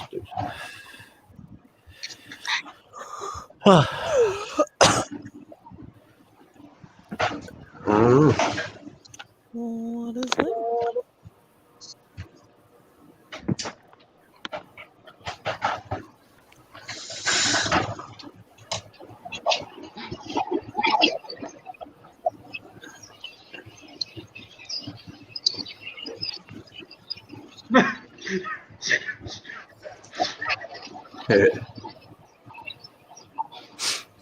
Gotta love fucking Father Ted, man. R.I.P. Another fucking failed attempt at a remake with Steve Martin. Christ. What? Wait, what? You never heard about this, no? No. I don't know. Wait, what? It was a show, a pilot called Reverend Ted. Dude won't get away from his foot. Mrs. Doyle was his wife, and Dougal was going to be his son. Oh no. No. Yes. No. Do you remember the IT crowd got a fucking remake as well? What? I never knew that either. Yeah. The only character that was brought back was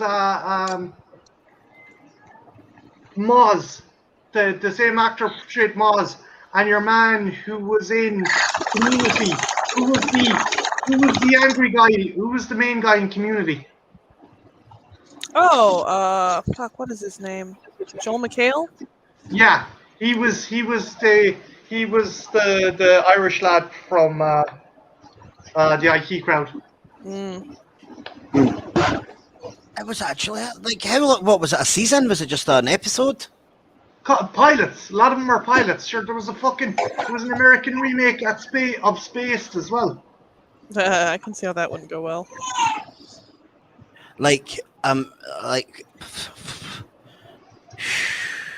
Sure, fucking Faulty Towers. They done a remake of Faulty Towers, but instead of him hitting the car with a branch, he pushes it off a cliff.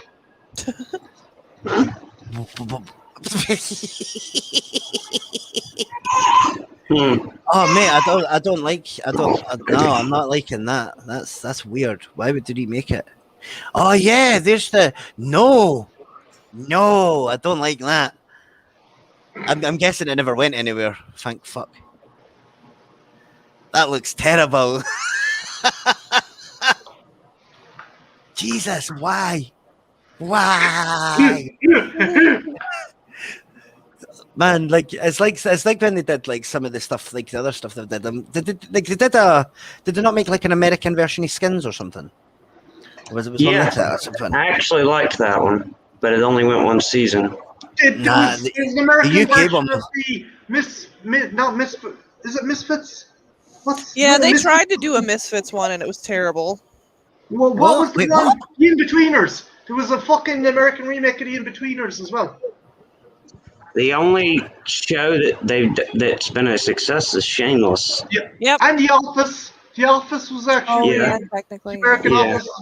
I mean, I'm still gonna say like the Shameless is still the UK one's still better. I've never actually watched the UK one. Like ever, Frank Gallagher's like a whole other animal compared to like the American one. Seems awfully nice. Yeah, sure, fucking, it's your man. It's the fucking dude who blows his brains out in Boogie Nights, and he's in Jurassic Park 3. William H. Macy. Yeah. Yeah.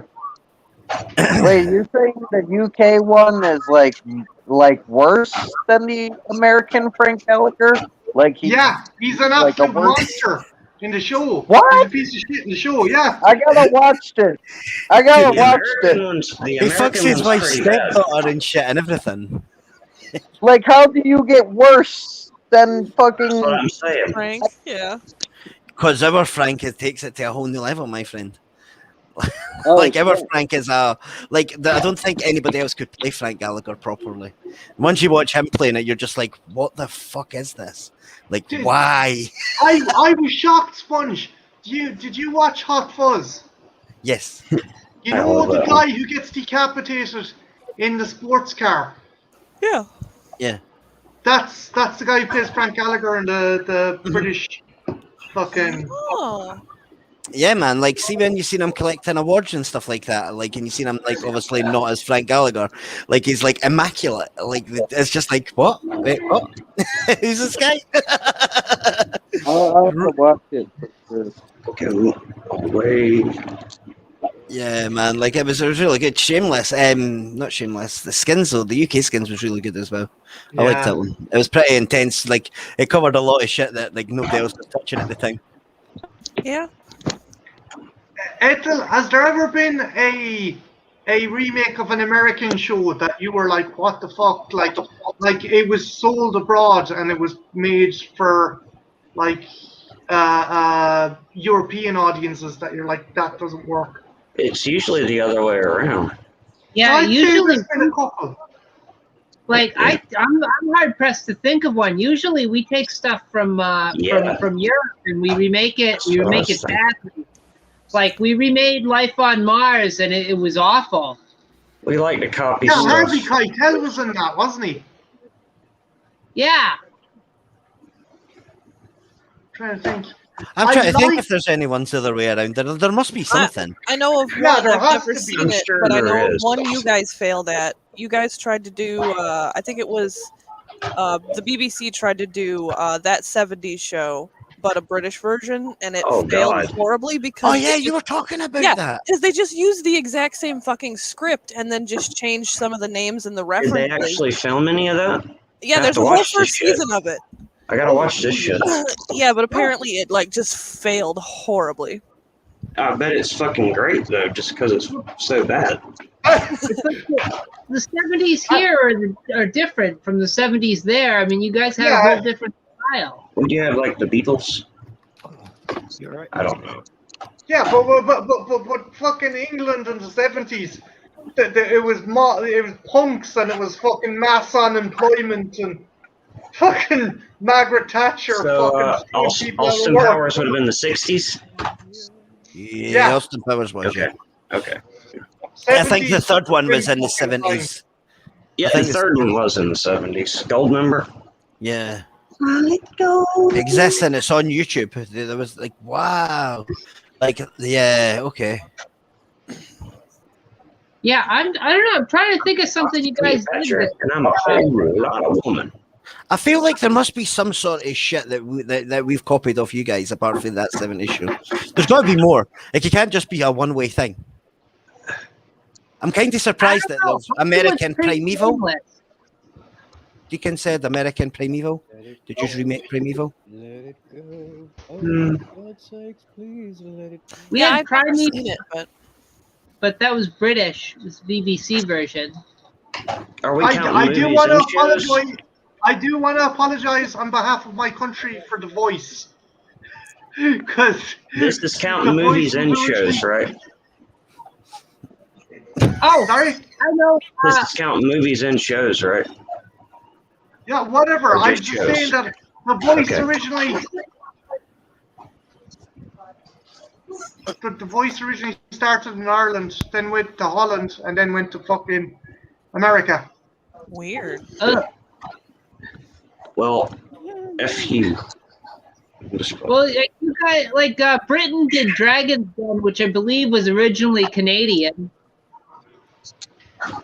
Yeah. It was reality TV though, so I don't know. Well, Canada wins because Trailer Park Boys. Canada wins. I agree. I agree. Jim Leahy. Oh yeah. Should There's a good Canadian show about a succubus chick that used to play on Sci-Fi Channel too. I forgot what the fuck it was called. Oh, That- Lost Girl. Yeah, I dig that show. I miss that show. Succubus. Oh yeah. Ooh, wow. Sorry. A little sidekick. I Oh, dig yeah, her. man. That was a good show. Kenzie Solo. That was her name. That was the actress's name. The goth chick. Who was her friend. Kenzie Solo is the actress. She like fed off of sexual energy, right? Like that was her power and shit. Yeah. Actually, if anybody's seen a TV show, it's based on a series of books. It's very like Xena. It's called Legend of the Seeker. Yes, Oh, that was that my sounds shit, familiar. man. Reagan. Oh my god, those fucking boots. When she's fighting, it's borderline pornographic. I fucking love that show. It's fucking awesome. Dude, And the more that sucked, man, because they made us wait for the finale like a long ass time. And I love the fact Charisma Carpenter turned up as one of the main villains in the second season. Mm-hmm. I did not know that. It's a good show, and the kind of head wizard guy is the gyro captain from Bruce Spence is the gyro captain from Mad Max and Mad Max 2 Yeah. or 3. Yeah. I really Ethel, like that if one. you decide to go revisiting your Stargate stream again, I'll jump on because I'm a big fucking SG1 and Stargate fan. I was kind of under the weather at the time of the streaming. But if you decide to do it again, I'll come on again. Or if you want to do Firefly or Farscape or whatever. Oh my god, I Farscape can was do just shit. Firefly. You can count me in on that. I love I can Farscape. definitely do Firefly. That's You know what? We could probably, if we're limited on how long we can stream on something, we could probably do a combination of the three. We could do a Stargate / Firefly / Farscape stream. That might be kind of cool. I mean, it's kind of a genre. It would be. I'm doing a stream on Thursday with the Horror Hangout crew. So I'm also doing the thing with Night Watch. Do you want you can have next Sunday spot to do it if you want. Well, we could just do it on your. I'm honest to God, I'm gonna be just so fucking drained. If I'll jump on, but I'm like so I'll come on and I'll chat away. But I think I'll be too lazy by Sunday. So do you want this spot next Sunday to stream?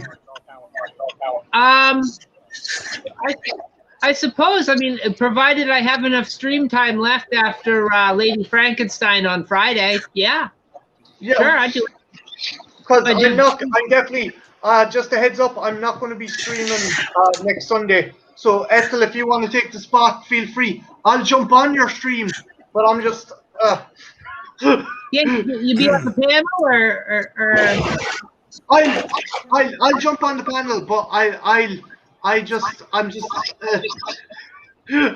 I might bow out like half an hour before we finish up or something. I'm. Oh, Buffy was fucking epic, man. Yeah, we'll make it a Stargate, Farscape, Firefly stream. We'll do it the SFF, SFF. Well, if Sweet. you've ever run out of time with the StreamYard thing and that, like I don't stream on YouTube at all, so like my StreamYard has always got like full stream time. So if you ever need the fucking the extra time or whatever, you just can fucking Sponge, ration that stuff though if you're going to do your wrestling thing. Because one thing I noticed when wrestling comes up in conversations, those streams last for ages. Yeah, to be fair, if we're going to do it, I'll probably just get the upgrade. That's how we ended up with a 6-hour stream on Stargate. Is I brought up pizza wrestling and it spiraled into a. Oh yeah, the whole pizza wrestler, Pizzagate.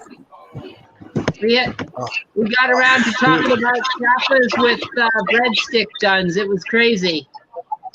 That's actually, intro. At some stage, dude, if you want to host one yourself as well, we should do a Buffy stream. Hell yeah. Oh, I'm all in. All in. I'm down for Buffy. Yeah. Definitely down, Anthro. You know you're my fave. If you do Buffy stream, I'm definitely up for that. I'm well versed on the Whedon Buffy Angel verse. I have an idea for a stream, but I want to kind of patch it out a bit. Robot horror, basically the Terminator, Death Machine, hardware, just all focused on killer cyborgs and shit like that. I'm going to do that. Sorry? I was gonna say you got Chopping Mall, yes. Mall? Yeah. Just all killer robots. And then in April, I am going to be doing a quiz stream where I think I'll show you what's up for grabs. Ugh. Be right back.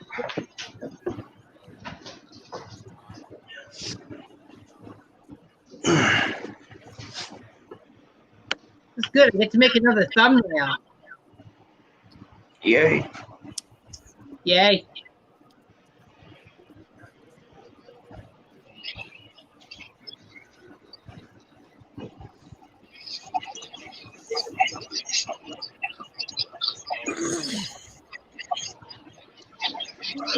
Anthro's cool as fuck. It's amazing how. Go on, Sponge. That's okay. No, why are we going to say it? I was just saying it was funny how with Buffy, like how often she could finish somebody with a straight kick to the stomach every time. Or one kick, pow, dead. I win. So, in April for Aliens Day, myself and Deacon are doing a special video on the biology of the xenomorph. And then that evening, I'm doing a quiz. And the prize will be this hard graphic novel. Yeah, that's sick. Just, I'll show you there. The reason I'm giving this away is because I ordered it on Book Depository and the cover is slightly scuffed. Now, I probably come across as a self-entitled prick, but I sent him a message going, I paid 30 quid for this book and the cover, it's not bad. It's not like fucking super bad, but it's scuffed. And I expected it in good condition, so they sent me out another copy. So I'm going to have this as a prize for the Alien quiz on Alien Day. If anyone's interested. Not gonna lie, Deacon, you're like the second person that's mentioned Bugsy Malone to me in recent weeks. That's pretty weird. The Valentine's Day. Hey, maybe it's not. Maybe it was Deacon that was talking about it. Maybe Deacon. Yeah, I love it. talking about that. If there's no room, I'll work too. We want it to be. But I'll be on if I can. We have 7 people watching. How come it's always late at night when fucking people decide to turn up? It's only 2:30. You do it super early. It's The only night is 9:30. beginning. Yeah, because I'm not fucking. In America, it's like just now. That time.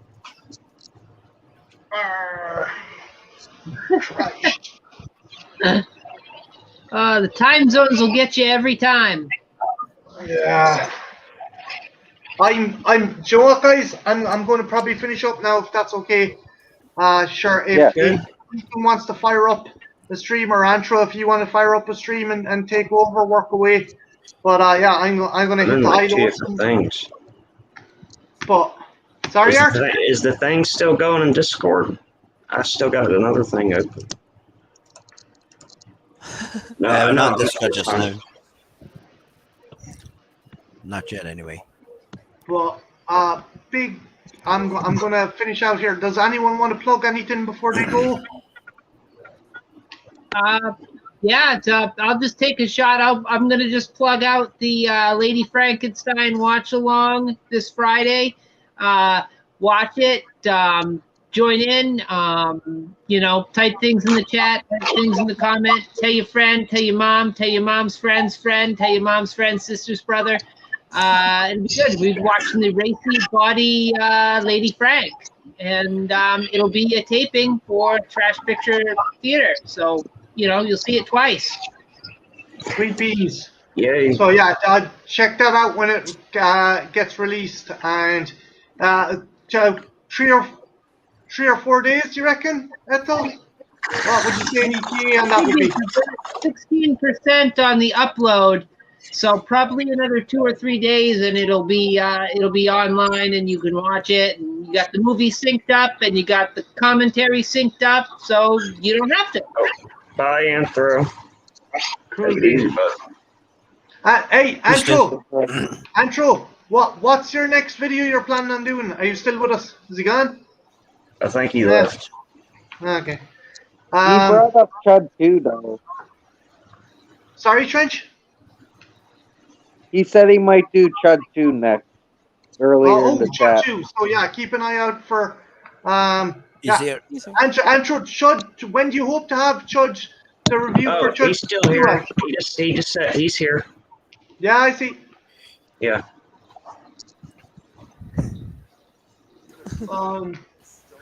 Sadie, you're DJing on Tuesday?